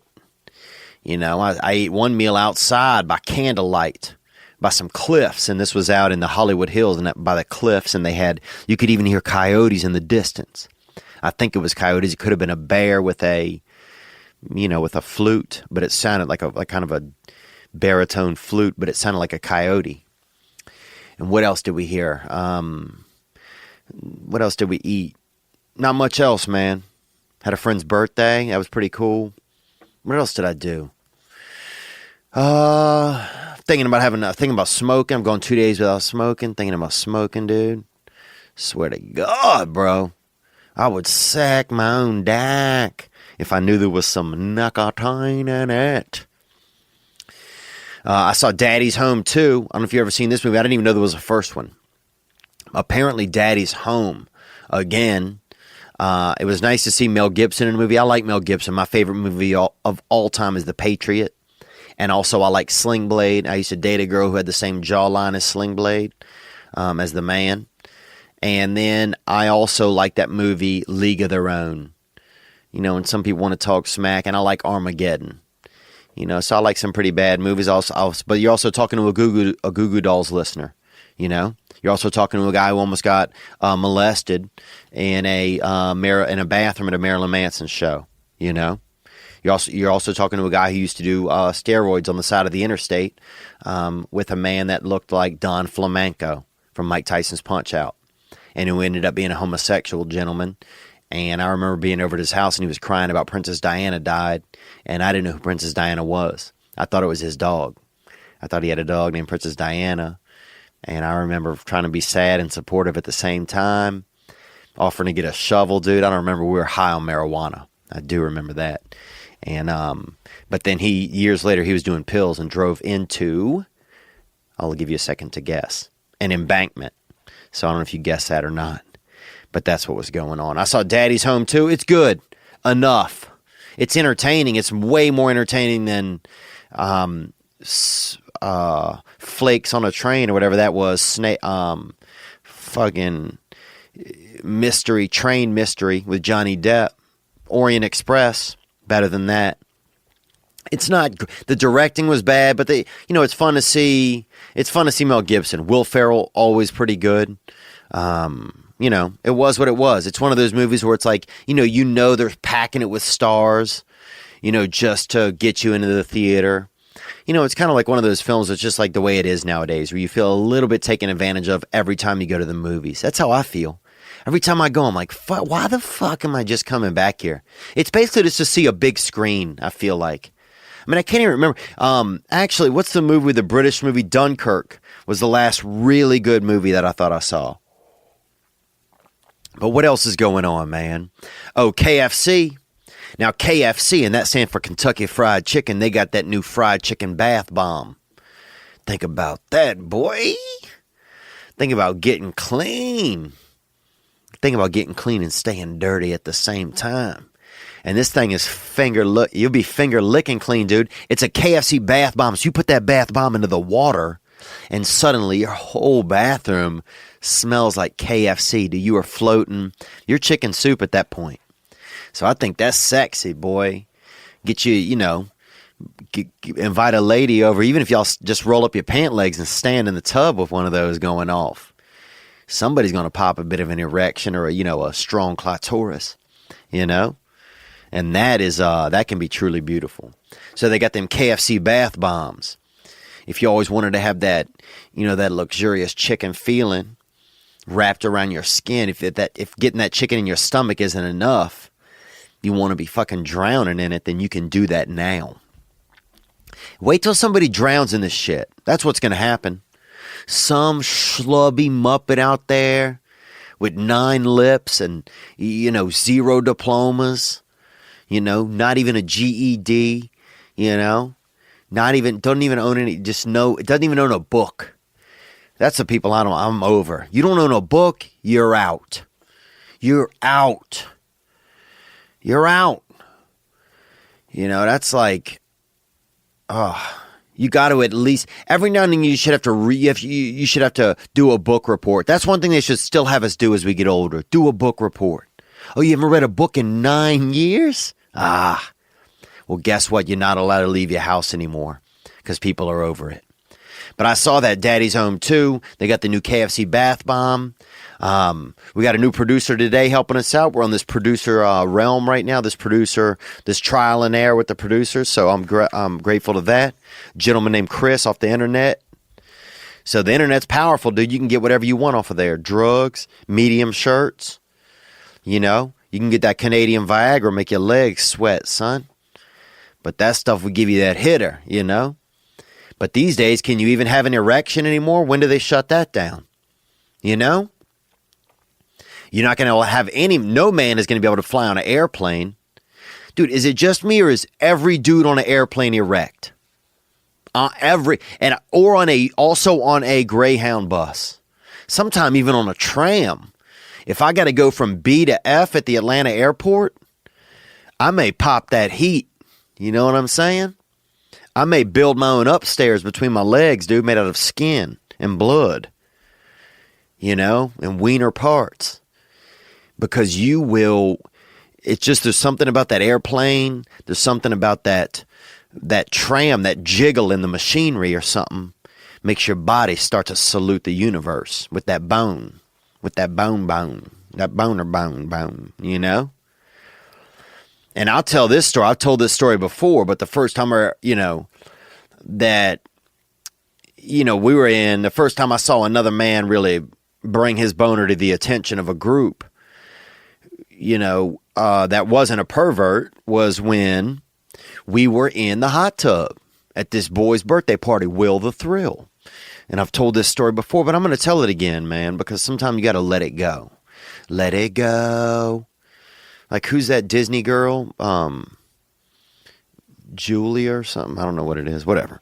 So, this boy, and we'll call him TJ Will Karam, because I can't say his real name.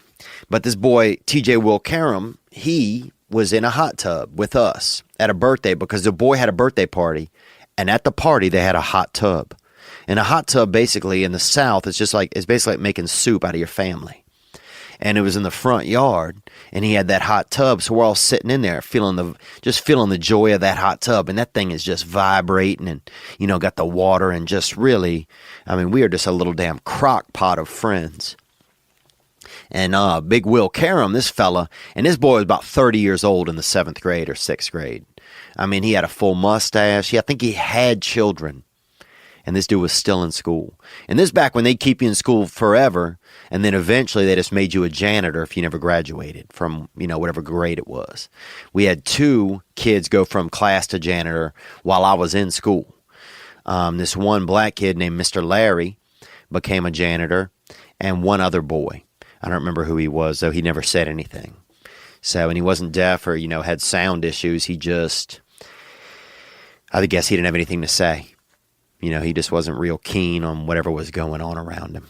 So, anyhow, CJ was under the water in this hot tub pleasuring himself, just petting that old nut dolphin. You know what I'm saying? That bone, bone, tell me what you're gonna do. So, and then next thing you know, he stands up in the hot tub, and this is when this young fella starts spraying out. We'd never seen this. We were children, and this boy is just straight spraying out, just making frickin' liquid ghosts with his wiener into the air. And this one boy whose house it was, named Will the Thrill, he thought that TJ Will Karam was basically leaking out of his penis and was going to die, like he was going to get smaller and smaller, like something was wrong, like he had sprung a leak, So he grabbed onto that dude's boner to stop it from, ejacking, and that's when CJ punched him in the neck. And I will never, ever forget the sound of that. You never forget the sound of somebody getting punched in the neck when they are holding on to another person's erection and nobody is gay in the whole scenario. So I'll never forget that. But anyhow, welcome to Monday, November 27th of your life. So I went and saw Daddy's Home 2, and it was mediocre at best. And do you ever wonder why we continue to get served up the same cookie cutter content? Or how many times Hollywood can remake a remake, or how many new sequels can be milked out of our favorite franchises? I do. Trust me. We all do. It's becoming baffling. It's becoming, you go to the theaters and you don't even expect the movie to be good. It's the incredible power that the entertainment industry has amassed is I'll say it's strangling creativity. It's gotten too big for its own britches, but finally we consumers can do something about it, and that something is called Livetree. Livetree is changing the entertainment industry by creating a new platform called Adept. The public, listen to me, will be able to fund what they want to watch, own what they help produce, and decide who's in it and what goes on throughout the processes of content creation, funding, and distribution. That means we can all become producers. Just check it out, livetree.com. Imagine being able to help create the amazing content that you want to see and be a part owner of it. Now, that's a possibility. Livetree.com. Check it out. I'm going to. All right. I got some good calls that came in this week, man. Not much has been on my mind, I've just been dealing with, some dating stuff and not wanting to, I think a lot this week I've been thinking about a lot of just not wanting to grow up, man. Just not wanting to grow up. I just don't want to do it. I feel like if I do certain things, then I'm giving up my youth. I'm admitting that my childhood and I know my childhood is over. I get that. It must sound bad. As I listen to myself now, it sounds crazy to think that I'm even still thinking about these things. But it's just tough to want to grow up, man. It's tough to want to grow up. And it's hard. And I think it's just that we have a world out there now where it feels like you don't have to a little bit. But it starts to look really weird if you don't, you know? And I guess it doesn't matter what it looks like to other people and stuff like that, but, you know, I don't want to end up that old, you know, wrangled old man out there, you know, driving around and laying down in his truck and, you know, just reading romance novels and all of that shit and trying to do photography and stuff at like 60, you know, and just being lonesome and not having any grandkids, having to pretend other people or other people's kids, grandkids are your grandkids. That's the weirdest shit ever. You know, yeah, these are my step grandkids. Bullshit, dude. Okay? Get your own grandkids. You know, I just don't have to be doing all that. So it just means I got to, you know, get into a place where I can settle down a little bit better, you know, and get my mind right and get my heart right and just grow up. You know, sometimes you want to grow up, and some of it's about taking risks, I'm finding. You know, it's about taking risks of like getting into like headlong into a relationship and being stable in it. You know? I don't know, there's just something sometimes about giving up my freedom that just scares me. I think that like if I give up my ability to be free, then I'm not going to be in control of my life, or I'm not going to be the only one in control of my life, you know, like by giving, you know, wholeheartedly into a relationship and stuff, that I will be, you know, that I won't be the only one in charge of my life then.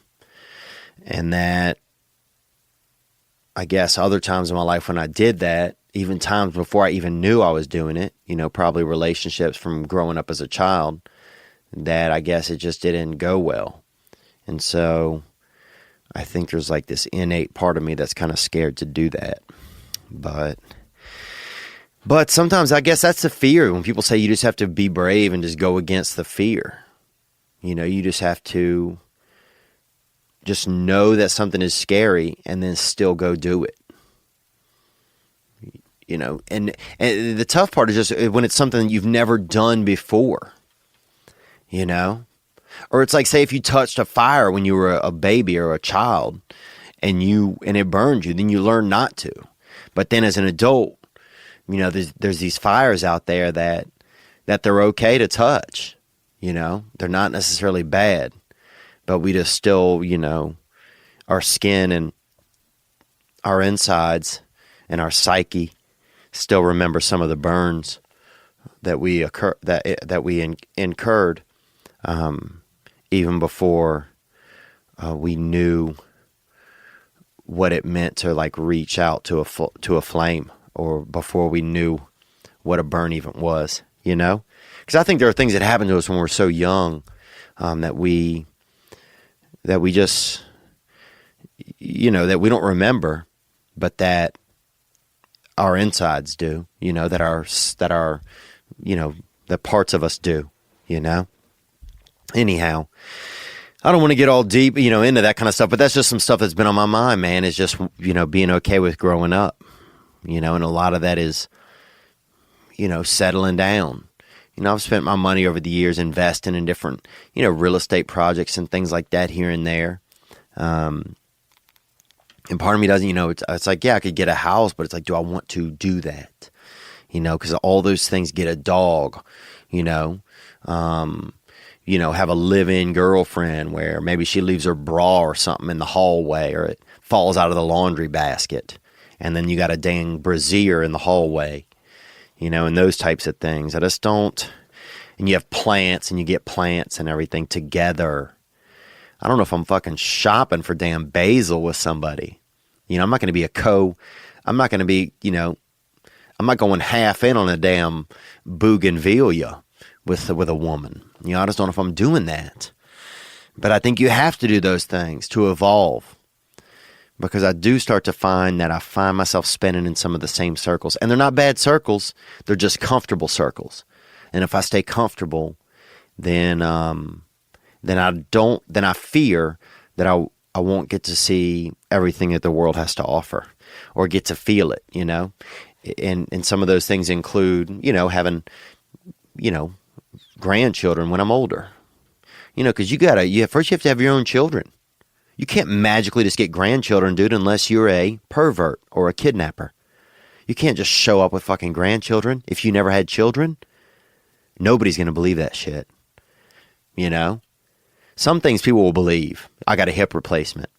Other things people will not believe, like, oh, these are my grandkids. Oh, yeah, Ronnie? You never had kids. Maybe you are a kidnapper, Ronnie. Maybe you're a pervert. So, just thinking about that stuff. But I want to get into a couple of calls here, man. We had some good ones, dude. I got to tell you right now, just so you know what's coming up.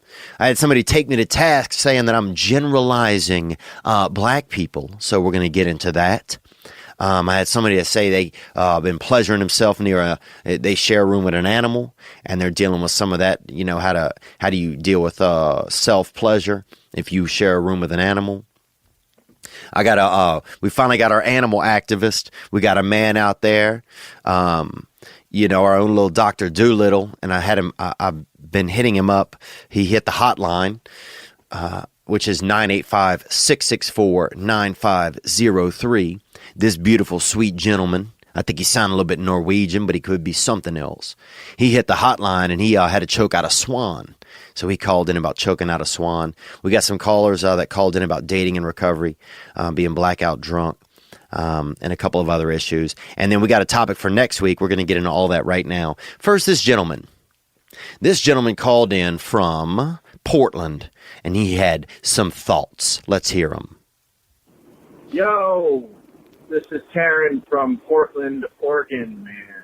How you doing, brother? Hey, thank you for calling, brother, man. I appreciate it. Onward. Hey, I'm just calling about the whole black issue thing you're talking about, which is, you know, from one man to another, I'm not going to tell you what to do or anything. I'm just going to give you kind of my concerns about it, the way you're talking about it. It sounds like you're starting to generalize black people, and I'm not black myself, but... Oh, come on, man. You sound a little black. I can see how that could kind of piss off the whole race. I don't know. I mean, again, I'm not trying to tell you anything. I'm not a social justice lawyer. You know, I'm not trying to say how you should run things or what you should do, but it just sounds generalized a little bit. And I think I know he's referring to, do black men get nervous? Right. And I appreciate you calling, man, from Portland, you know, the home of black people, where you had to get the Portland Trailblazers, or you never would have even had a black person, probably within 100 miles. I'm surprised they don't have Blackdar, that it's an app in your area where you even know if there's a black person around. I'm surprised that they didn't have to bring one up to the zoo at some point so you guys could come and see as an exhibit, you know, to get to know some. And look, I do appreciate your calling, right? But I don't think that I'm generalizing. I think it's a really good question. Do black people get nervous? Because I've spent a good deal of certainly my youth surrounded by black people. And I think that that's fair for me to, we all have a hypothesis on anything, you know? And people can talk about other races and other cultures. There's nothing wrong with it. I think it's probably, I can imagine it probably does make you nervous if you live in a white-centric area. You know, that would make you nervous. Because you probably have never really lived around some real brothers and sisters, you know? I bet you, and I think you should try that. Go spend some time down in New Orleans, you know? Go spend some time down there where, you know, where they have some real blacktivity going on, you know? Where things get wild, you know, where there's so much poverty that, you know, that crime is at an unreal high in some black areas. You know, where if you're afraid to even meet a black friend because the odds of him living long probably aren't very good. I've had 2 black friends killed in New Orleans in the past decade. Killed. As in, knock, knock, who's there? Not them anymore. So it's just a funny conversation to think about. And I think that it's okay, man. I do appreciate you bringing it up, though. Could we be generalizing? Do black people get nervous? It's not a damn scientific study, but I think it's a unique and rare question. And we also asked black people to call in and comment, because the first batch of callers we got, it was way too many whites, and we wanted to vibe it out a little bit. But look, man, I'd love for you to come down to Louisiana, go out to, a place where there's a really good mix of diversity, and just check it out. I do appreciate your call, and we'll listen to the rest of it. Here we go. And I think if you were to make it funny, then I guess that's one way to talk about it. And again, I'm not telling you what you should do. I'm just kind of giving you my thoughts about the generalization of a human race. I think that's kind of what pisses off these blacks. And I think anyone when they become generalized. That's what pisses off these blacks. That's hilarious. That seems ridiculous to me. But I'll say this, man. I think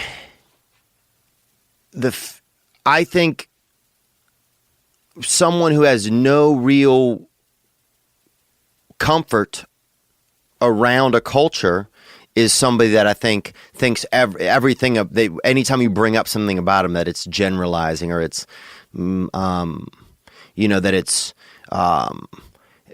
that it's stereotyping, or that it's, I think you just got to get out and spend time a little bit more. At least hang out with a zebra. Start there. Because here was the best thing was I had people that called in about the topic who were black, bro, and half black. That means part black, part something else. That's crazy. That's like a Rubik's Cube, dude, in your soul. And nobody complained. I just don't like it when people complain for shit that they're not, Like they had this group one time, Water for the Blind. The blind, what? There was no blind people out there at the Water for the Blind event. And I've never seen a dry blind. I've never seen a dry blind person. And my cousin's blind, dude. And you know what he says? He says it's not that bad in there. So what do you say to that? We're all out here guesstimating. While he's sitting in there living in some free meditation in his mind at times. It is a little bit of a social justice. Well, we're generalizing, and I'm sorry, it's not a little not fair of me to nitpick at you like that, since this is a one-sided conversation because it's not a live call. But I just think, I appreciate your point, man. Let's hear a call from a black guy. Whoa. You may want to check with your parents out there if you can even hear this call, guy, or pull over. I don't want you to get nervous having a black guy come through your stereo speakers. Here we go. Yeah, how you doing, Theo? This is Jacob. Big fan. Honestly, I don't think black people get nervous. Me being a half black man, other half Hispanic, I think we get more anxiety, if anything. Interesting. So more anxiety than nerves. Onward. Nerves don't have play a big role in that, but the anxiety definitely is there. Honestly, I think the only time I've ever been nervous is in a crowd full of white people, just to be honest. But that's probably just because being judged and not nerves, Mm-hmm. But as far as that, I don't think I've ever seen another black man get nervous. Yeah, and that's one of the things that made me even think of this topic in the beginning, because I never had, I'd never seen it. I'd never seen that I could remember a nervous black guy. I think there's some instance, actually, I was skydiving one time with a black friend, and he got nervous. So now that I really start thinking about it, yes, there's one instance. But on a regular, in instances where I would get nervous, my black friends never seemed to. I didn't mean to interrupt you. Let's hear more. Yeah, but definitely, we have a lot of pride, and we've built walls around us, and we have thick skin. So there you go. They got thick skin, man. That's that thick skin, you know, like that girl that had in my town with that thick skin. But yeah, I mean, it could be something that you know, with such, we've talked about this before, and we're going to move on because I know we've dwelled on this before. But it's obviously an interesting topic, and so I don't think. And here's the thing: if we can't talk about it, if everything's a generalization, if any time that a white guy brings up anything that has to do with a race, it's looked at as a generalization. I think that's not a good deal. I think it's just not a safe place to be, and especially because if we're not comfortable talking about, we're all just hiding behind things we want to, questions we want to ask, then what are we? I just feel like a Muppet, man. And I didn't mean to, you know, get loud at you there, Mr. Oregon, but I mean, Portland ain't a real hotbed for brothers and sisters up there, okay?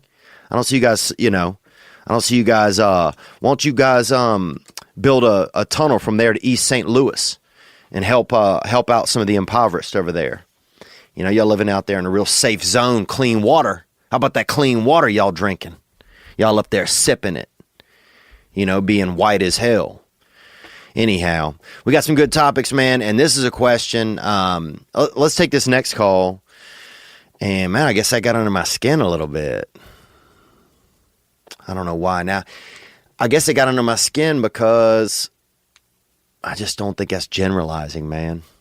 Do black people get nervous? No. That's something that I want to know. And that's something that's fun to ask. And I think that those are fun things that we should be able to ask about each other. Because how the fuck I'm ever going to know? Huh? How in the fuck am I ever going to know if I can't open up my mind? And I wasn't just asking whites, dude. It wasn't a secret meeting. It wasn't a question. All right. Let's keep it moving, dude. Here we go. We got this call came in right here. Now, this guy and this fella had something on his mind, and this is interesting. Here we go. Hey, what's up, Theo? My name is Adam, and got a little question for you. Maybe get your thoughts on a little something in the dark arts. Now, here's Adam calling. Thank you for calling this evening. See what I did there? Adam and evening. Okay, pretty bad. Here we go. Thanks for calling, Adam. That I've been thinking about and kind of doing. So, okay, now you've been thinking about these dark arts and you've been doing them as well, huh? So you a dark artiste already, you know? You out there, you already, Van Gogh and deep. Let's go. I'm going on my 5th year of marriage, and my wife at about year 2 informed me that watching pornography was akin to cheating. Okay, so your wife thinks watching pornography is akin to cheating. Onward. And so she requested that I stop watching that pornography. And so I did. But what she did for me was she allowed me to start filming us doing the nasty. Oh, okay, boy. So you starting up your own deal there, huh? That freaking you starting to do a little bit of directing, huh? Suddenly you got a couple of new headlamps on the bed, huh? You got a new light kit in the corner of the bedroom. Come more? Us making that sweet love. And that's got me through, it gets me through those, those dry spells you run into when you're married. But so anyway, the dark arts part of this comes in with me. I kind of want to try something else, and I'm not sure on how she's going to take it, but... So you got, you and your wife, she wants you off the pornography, now you're doing the video collage. You're making a little, memory tapes. Oh, God, this is getting good. This is like like riding on the bus or on the tram all of a sudden. I feel like I'm on a plane, if you know what I'm saying. Okay, more? I kind of want to film her banging somebody else. Ooh. So you want to film your wife catching a little bit of that sweet D wiener from somebody else? Hear more.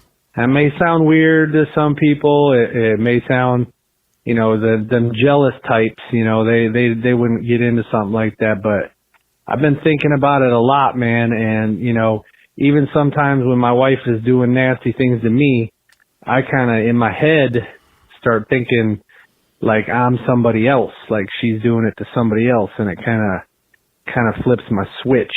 You know what I mean? Wow. So even when your wife's doing things to you that's wild and that's naughty, and she give, she building up, she putting something special in your gingerbread, that you imagine that that she's doing it to somebody else. That's cool, dude. It's interesting, man. Really, this is getting really interesting. Let's hear more. I feel like I'm wandering into a castle right now and, into a part of a castle I'm not supposed to be at. Like everybody's eating dinner in one room and I was in there and then I wandered off to look for the restroom and I can't find it. And now I'm just kind of wandering into rare rooms. Let's hear more. But anyway, man, I'd like to know your thoughts on that. If asking her to do that or eventually maybe even getting her to do that, what you think kind of an effect it might have on the old marriage. Wow. Wah, wah, wee, wah. Well, look, man, I'd be lying if I tell you I haven't thought about this. That I've thought about that if I were married, am I going to be able to not act outside of my marriage and be sensual, or try and be sensual with other women at times or get affected by that. I think, because a lot of men, they worry. That's a regular worry of men. I've talked to other men about this who are married. It's a regular worry of men. And so then you start to think, your brain will start to think, well, how can I make it work in my marriage? Obviously, if I'm going to step out, then the only thing that would be fair would be to first say to my wife, well, you can step out, or, Gary can step in to your cooter or something like that. So, because you want to make it even, you want to make it an even deal. So that I've thought about those things, I've already played that out in my head. Well, then you think about you being back in the kitchen 2 days later with your wife, and she, y'all having she pours a cup of lemonade and she says, you want some? And usually you would take the lemonade and have a sip out of her cup. But suddenly I'm like, damn, where's this mouth been? Is it got a little bit of Gary on the edge of this cup? And those are my thoughts where my brain starts rambling, if I'm to get into those situations.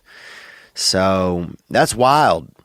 I've done I've had some directorial debuts in the bedroom back in the day and did a little bit of recording of sex and watching sex, and rewatching it, to get you fired up. The tapes are never great, but I think the memories sometimes kind of are, but then you have that tape out there. So at a certain point, you have to burn that tape or get rid of it because you're worried about it being out there. But I'm going to propose this question to our listeners.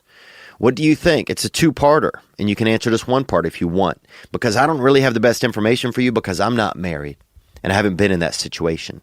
But is pornography cheating? Do you feel like it is? I personally feel like pornography is kind of cheating. In small doses it's not, but if it's a habit and it's a bad habit, then you are taking away that chi, that lust that is supposed to be, between you and your partner. You're taking that out of the equation. And fuck yeah, everything else is going to be shitty if you ain't trying to catch that nut locally with your lady. So that's one part, is porn cheating. Second part is, what do you think about that? About having another man come into the household and, pleasure your lady and do that. And I know they call it, there's a cucking or something, there's some term for it out there. But I want to know if there's men out there who are married who have had this conversation or have had this come into their marriage. They don't need to leave their name if they want when they call. Or if there's women out there who have experimented with this, or their men's have asked them this and what happened there and what occurred. Because because hear what I'm saying, they only got so much room in the garage, And maybe that'll get you fired up. I mean, I could see that. You know, one thing that makes a man attracted to his spouse is that other men could be attracted to her. So maybe that's an element of it. But that's wild, dude. You know, hey, look, you should be a tour guide of the dark arts, brother, because you're out there, you stepping on a lot of different stones. You are stepping on a lot of different stones up there at Dark Arts Castle. But thank you for calling, man. I appreciate it. And that's going to be our topic for Thursday, guys. If you'll hit the hotline, 985-664-9503, and let me know. And let that caller know right there. Let me see his name again. Hey, what's up, Theo? My name is Adam. And let Adam know what you think about that. Is pornography cheating? That's what his wife thinks. And then if he lets a man in to, cater to his wife's buffet, to hit her up in that little sweet wallet, to catch that, that wild canal, and he's going to be videotaping it. How's that going to play out? Have you ever done that? Advice for him. All right, let's keep it cruising there. Here we go. We got another caller right here on the hotline. Hey, Theo, this is Derek calling from New York City. Hey, Derek, New York City. The land of coked-up taxi drivers and women who may be men. Yep, the land of coked-up taxi drivers and women who may be men. I've been involved with at least one of those. Had a little argument with my girlfriend last night. Parents got involved in all of that. And basically all boiled down to that I need therapy. I need to go to therapy. So basically what I'm asking is just how do you deal with the fear of telling your therapist about the dark, what you've experienced that you find difficult to talk about with people that you meet every day? Okay, and his call kind of cuts out right there. It was just a connection issue, but I'm going to restate it for you. Is how do you deal with telling your therapist, the dark things, things that you don't just tell people every day? I think for one, it takes some getting used to. I see a therapist once a week, and I don't not go. There are times when I feel like not going to a therapist, and I've been instructed that's when you go. Because your brain will tell you, don't go to the therapist, you're fine. Well, that's the same brain that is not fine. A sick brain is not going to get you well. So you have to have some help. And I'm a proponent of therapy. I've gone most of this year, I think. It's getting better. There's days where nothing happens in there, and then there's days where I really get in touch with something in my past or in my life that really hindered me. And I'm able to, melt it down a little bit, melt down some of that ice, that iceberg. It's helped me a lot with family relationships and stuff like that, and to recognize my part in certain things. But I appreciate you calling, man. And I know that this is something, it sounds like this is something that's pretty real to you. And I'm glad that you're trying to get some help, because you can get better. You can. And that's what's one thing that I'd love for you to know, is that there were times when I thought I'm not going to get better. I'm going to be the same. I'll never be honest in a relationship. I'll never be a caring person. I mean, I used to think about having children. I could never even imagine it. I thought it was crazy that anybody had kids or that anybody got married. I thought it was crazy. I didn't go to one of my best friend's weddings growing up because I thought it was absolutely erroneous. But now, because of therapy, I can actually imagine some of those things. And that's different. That's a change, to actually be able to imagine something that before you completely rejected. I mean, that's an actual change. I mean, I strongly believe that a leopard can change its spots. But it does take some work. And if you get scared to talk about some things, I would tell the person, there are some things that I'm scared to talk to you about. I would be really, really honest. If you feel like they're not a good therapist, I would tell them why, but not in a mean way. I remember telling my therapist, I feel like you don't care about me, one time. And she had to assure me that she did care. And it took that step for things to get a little bit better between us. You know, you don't have to always agree with your therapist. You know, your goal is just to be in there and to try not to run the show. Those are only things that I can recommend. And also, try different therapists if you need to. Go to 2 or 3 the first week. Try them each out. Insurance usually will help, you know. And if you get afraid, just remember that other people have done it. And you're just as capable as those other people. And no matter what you have inside of you that you're afraid to tell, you're going to be okay. You know? You really will. Because people that love you and care about you are going to... People that really do, I'll tell you this, man, I've had to tell some people some things and they still love and care about you. They really do. So I think you got this, man. And yeah, I'm going to go to my therapist tomorrow. So if you have to go this week or if you had to go, you know, I hope you do. Just go. Just go. Start there. Go, share, and just try not to, you know, if you get in a tough spot, call somebody, you know, or just tell your therapist how you're feeling. You know, it's okay to tell them you can tell them you don't think they're a good therapist. Sometimes that's the thing we need to explore is how we behave towards other people, you know, but you can get better, man, if you need to.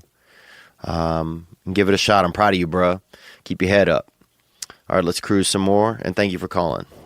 Hey, this is Gus from Cincinnati. I was calling because I have a girlfriend and... You see how excited Gus sounded? Man, dudes are having trouble with this kind of stuff. Let's hear more, Gus. Thank you for calling. And I get blackout drunk and tend to be a dick to her. And I don't really know why. I don't know. Just calling to get that off my chest, I guess. Thanks. See ya. Cool. Yep, you get blackout drunk and you're a dick to your girlfriend. That's probably a lot of America does that, you know. Why do they do it? I mean, the reason why I would do it before is because I was just controlling. You know, I used to do that in high school. I think it's in college. You know, it was a controlling type behavior, you know. And I felt like I wasn't really that person. That's why I would get drunk and do it, you know, because in the real person I was probably wanted to care about her. But instead, I'm like, oh, well, let's just get blackout drunk and be mean to her, you know, because I probably was afraid to be, you know, just real. You know, I was probably just afraid to sit there and be sober and just tell her either that I cared or that I didn't care. You know, I was afraid to be real.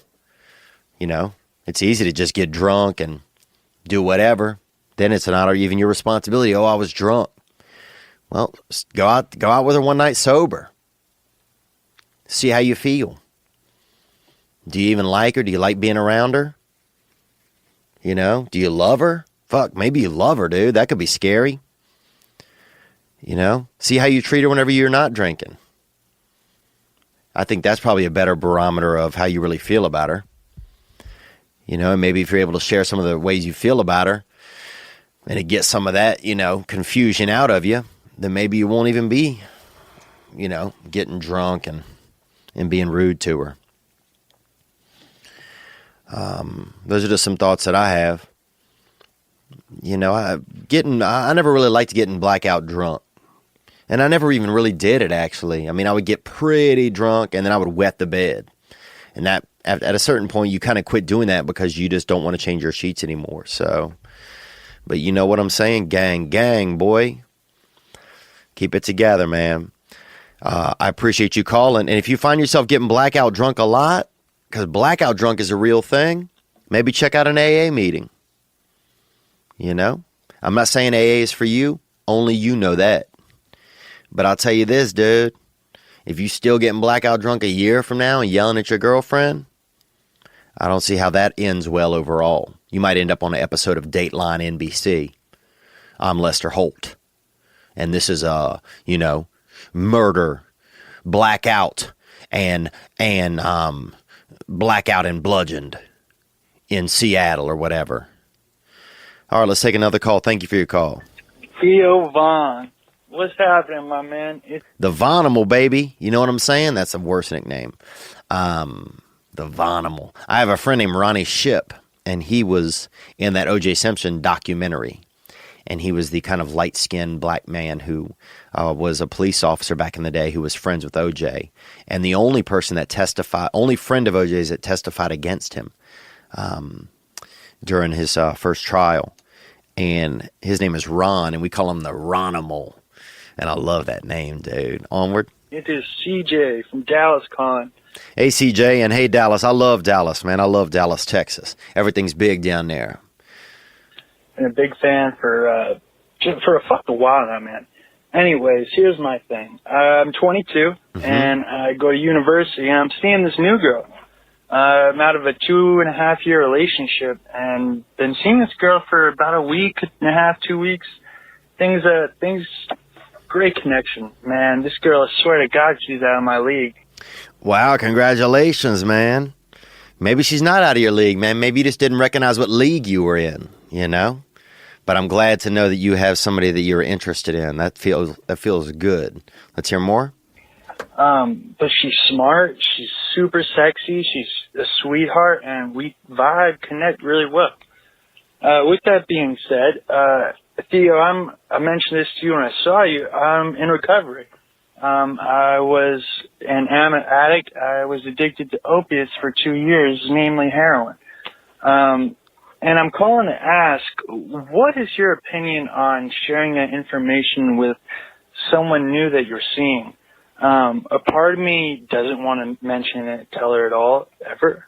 I also think that maybe after 3-4 months, however long I may need, feel like I can trust her, that maybe it'd be beneficial to add her to my already existing support system that is helping me in my recovery.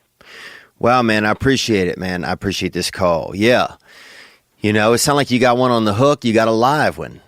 You know, you got a live one. And I had diarrhea one time during a fishing tournament that Randy Moss put on up there on Lake Minnetonka. And I had to be in a fishing rodeo. And I had to meet up with a couple of men early one morning at 6 a.m. And one of them was a professional angler.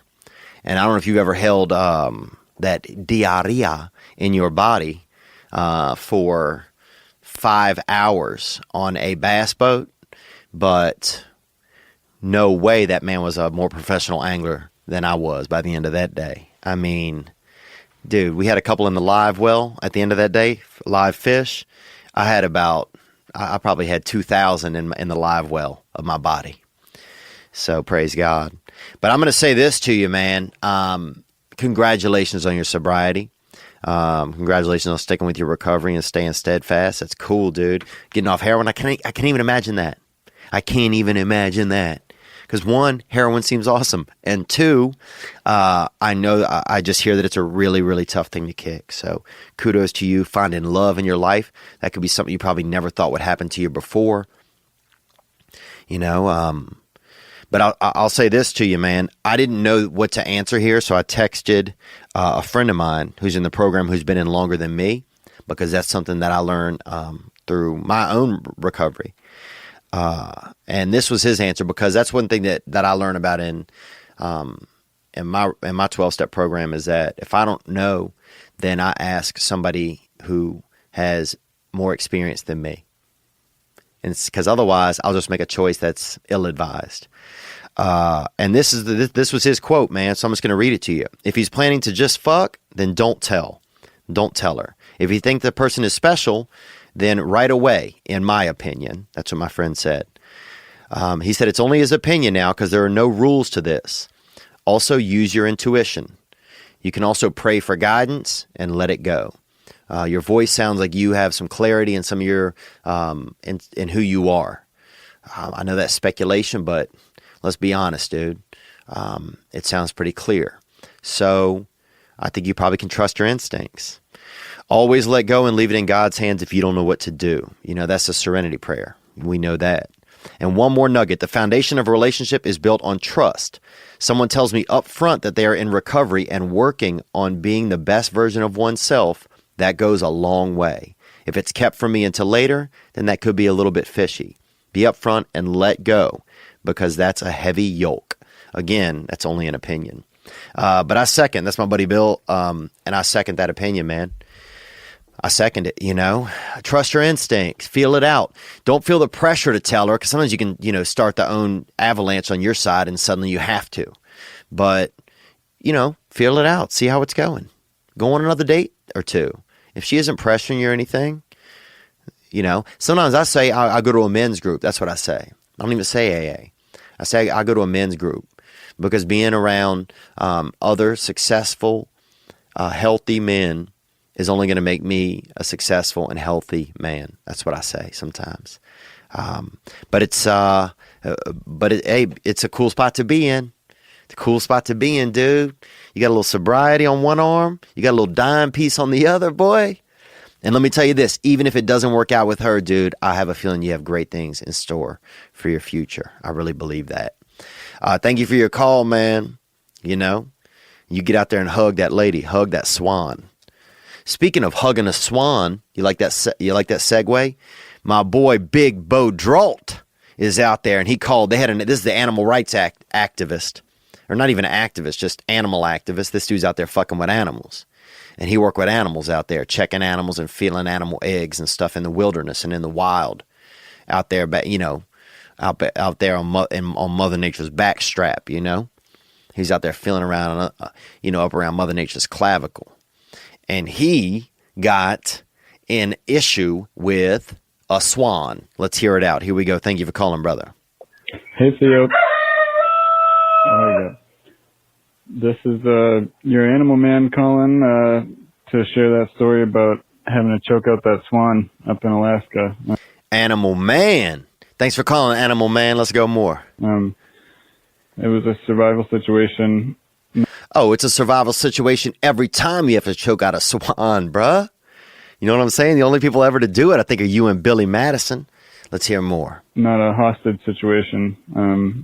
And we were supposed to get a food drop, like in a waterproof bag, a bunch of food. We were out there 3 weeks, and halfway through, a plane was supposed to fly over and drop a bag of food, and the pilot, sorry about that, man, calling from Costa Rica here, where there's a rooster here.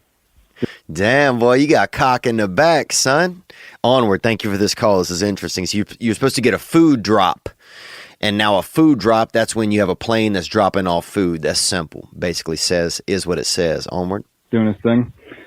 So yeah, the pilot couldn't get down low. He had to drop the bag from twice as high up, and the bag hit the river we were on, exploded. All the food washed down the river. So we had another week and a half to go. Dang, man, I'm sorry for laughing, dude, but sometimes I love it when shit like that happens. One time, somebody threw a pool ball. Like an 8 ball from a pool table, but it was an 11 ball. Somebody threw it down the street, and it hit this dude right in the leg, and you couldn't hear it at all, but the dude was in so much pain, and I laughed. Sometimes shit like that is just funny, but watching people lose a week and a half worth of food into a river, yeah, that's up there. Onward. And we had to just kill whatever we could. So we shot a lot of grouse. We were making our way down the river. Everything was going fine, eating a lot of spruce grouse and rough grouse, a few geese. You hopped up on that grouse, huh? What you know in that grouse? Onward. And then we were running out of bullets, and it was one of the last days, and I came around the bend and saw a group of swans, trumpeter swans, which are either endangered or threatened. I think it sounds like you got one playing the cello right there with you now. That's onward. So I shot one in the back, and ooh, you shot a swan in the back? How many years of bad luck is that? More? The rest of them flew off, and that was the last bullet our shotgun shell we had. So I ran up to the thing. I was alone, and once you get up to them, they're a lot bigger than you really expect. So the thing started hissing at me and beat me with its wings, and I grabbed onto its neck thinking I could just choke it out. say goodnight, but the thing's neck is like a vacuum hose. It's really, really thick, and it was really beating me up with those wings. So I just... Oh my God, man, I can't even. This is so crazy. So you choking a swan out, and it's beating you up more? Just had to turn its head around and around and around until it was dead, and then we ate it. Wasn't that good, even. Pretty tough, kind of a muddy taste, but you ever eat any wild meat? Any road meat you found on the side of the road? We ate part of an anaconda we found in Argentina that was still moving a little bit. That wasn't that good either, but anyway, liked your Keurig coffee rant. That is some bullshit. That's basically hot bark mulch water. So keep it up the good work, buddy. Bye-bye. Animal Man, thank you for calling in. He's going to call in other times as well. That's a real story from Animal Man. Calling out of that Costa Rica. And be well down there, man. I know you're down there checking out the animals and making sure that Kingdom Animalia is running 100. You know, running at top notch. You know, because sometimes, you know, Mother Nature needs a little helper. Just like Santa need helpers sometime to build those little wooden trains and stuff. Sometime Mother Nature needs a helper to go out there and touch a swan, or, you know, to fucking choke a duck out, or to pet a deer, you know, or to bottle feed a porcupine like you see on Facebook sometimes. You know, or sometimes people, you know, Mother Nature needs assistance, and it's good to see you out there, you know, doing some amazing work, man. So thank you for that, dude. Damn, you fucking you shot a swan in the back, yo. That shit don't end well. And I've never had swan meat. I've had some dove. I've had a little bit of dove. A couple brothers was grilling up a dove one time, and that was out there outside of Natchez, Mississippi, and I copped a little bit of food with them. I denied them. They invited me a couple days to eat with them, to break dove, and finally I gave in, man, and had to be a little D, you know? I had to break a little dove with a couple of, honestly, black men. Sorry to say it. I don't want to scare anybody up in Oregon, but these were black guys. What? What? What happened? I'm sorry, man. Because I do want this. This is definitely a place to call in. Look, man, I don't know what the fuck I'm talking about. This is a place where anybody can call in and disagree and this and that. You know?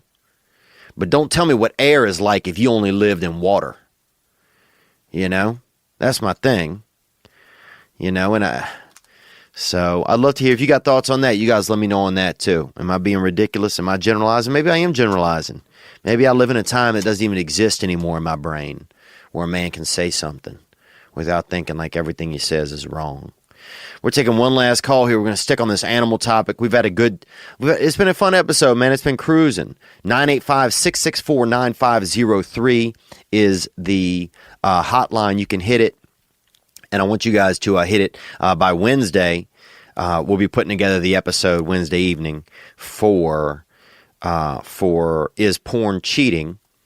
And would you invite another man to be in the bedroom to see your wife? And look, sometimes your first thought might be, no, I wouldn't. Or that's the thought I'm going to put on the call. But I want you to be real. You know, I mean, I admitted to you, I've thought if I get married now, and if I have to get out, you know, if I want to circumvent the rules of my marriage, how would I do it? Or I would have to be partisan. I would have to go be part, you know, allow my wife the same, or discuss it with her first, obviously. But then what? You know? And then am I really going to be okay with that? When some man coming jousting, you know? Some man throwing wiener in my wife?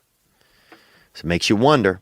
But we're going to stick with this animal. We're going to stick with this animal thing right here, man. I think. Actually, I'm going to. Well, all right, here we go. This is.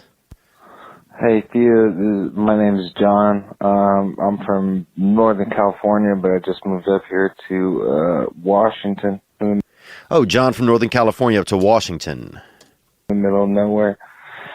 And I just moved over into this house, and there's this dog here, and we became quick friends. And my friend whose house I moved into said that, the dog really doesn't usually like people, but... Okay, so you got a new dog friend, a new friend that's a dog. Okay. This sounds like life's going well for you, and you got a new friend that's an animal, and that's better than people these days sometimes. Onward. Me and him hit it off pretty quickly, and we've been hanging out. We've been best buddies. We've been going on walks together. I don't know if that means best buddies. I appreciate what you're saying, but I don't know if that's best buddies necessarily, but let's hear more. But today, I was jerking it, and the dog was in the room, and I kind of wasn't really thinking anything of it. But after I jerked it, the dog was just growling at me, and it's still growling at me every time I try to go and give him some scratches, give him some love like I do. He's fucking growls at me like he doesn't want to have anything to do with me. And well, yeah, buddy, I'm going to stop you there, John. I appreciate the call. Of course, the dog don't want to spend time with you if you've been masturbating by it, and I don't blame it. It probably looked at what happened when you were touching yourself and your body's spraying out. Like that boy TJ Will Karam in that spa, in that whirlpool. And it's probably thinking, well, if he touches me, is the same thing going to happen to me? Am I just going to start spitting up in the yard? So that's probably some of what's going on, brother. So I wouldn't, I think you need to just relax a little bit. Maybe steer clear of the animal. Give him a little bit of space. You just jerked off next to him. So why don't you give him a little bit of room in his life, man? But thank you guys for being with me this week, man. Thank you guys for being all with me. We've been growing, man. Things are going good. I want to thank Sherb for the editing. Chris, we got a producer stopped in today. And we got our Patreoners. And thank you guys so much, everybody. Happy belated Thanksgiving. We're moving into Christmas. We're still getting some things out of our system. It's the end of the year. Hit the hotline, 985-664-9503. Bless everybody that's getting into recovery or going through those things or making any effort to make their life different or better or to try something new. And bless us all. Figure it all out as we continue to learn. I'm just trying to not kill myself or others while I continue to learn. That's going to be my goal for this week. So keep your head up. Be good to yourselves because you probably deserve it. And I'll see you guys. I think on Thursday. We'll get this Thursday episode up. And shout out to Gray Block Pizza always. Go to Gray Block. That's on Pico Boulevard, Los Angeles. Get that hitter. Y'all be good.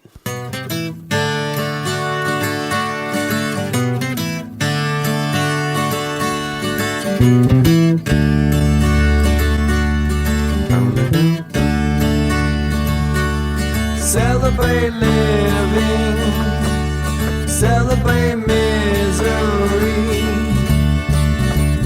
You know that soon we're gonna die. Let's have some fun while we all die. Ladies and gentlemen, I'm Jonathan Kite, and welcome to Kite Club, a podcast where I'll be sharing thoughts on things like current events, stand-up stories, and 7 ways to pleasure your partner. The answer may shock you. Sometimes I'll interview my friends. Sometimes I won't. And as always, I'll be joined by the voices in my head. You have 3 new voice messages. A lot of people are talking about Kite Club. I've been talking about Kite Club for so long, longer than anybody else. So great. Hey, sweetheart, here's the deal. Anyone who doesn't listen to Kite Club is a dodgy bloody wanker. Do you know what I mean?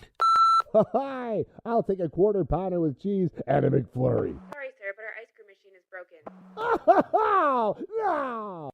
I think Tom Hanks just butt-dialed me. Anyway, first rule of Kite Club is tell everyone about Kite Club. Second rule of Kite Club is tell everyone about Kite Club. Third rule, like and subscribe wherever you listen to podcasts or watch us on YouTube, yeah? And yes, don't worry, my Brad Pitt impression will get better.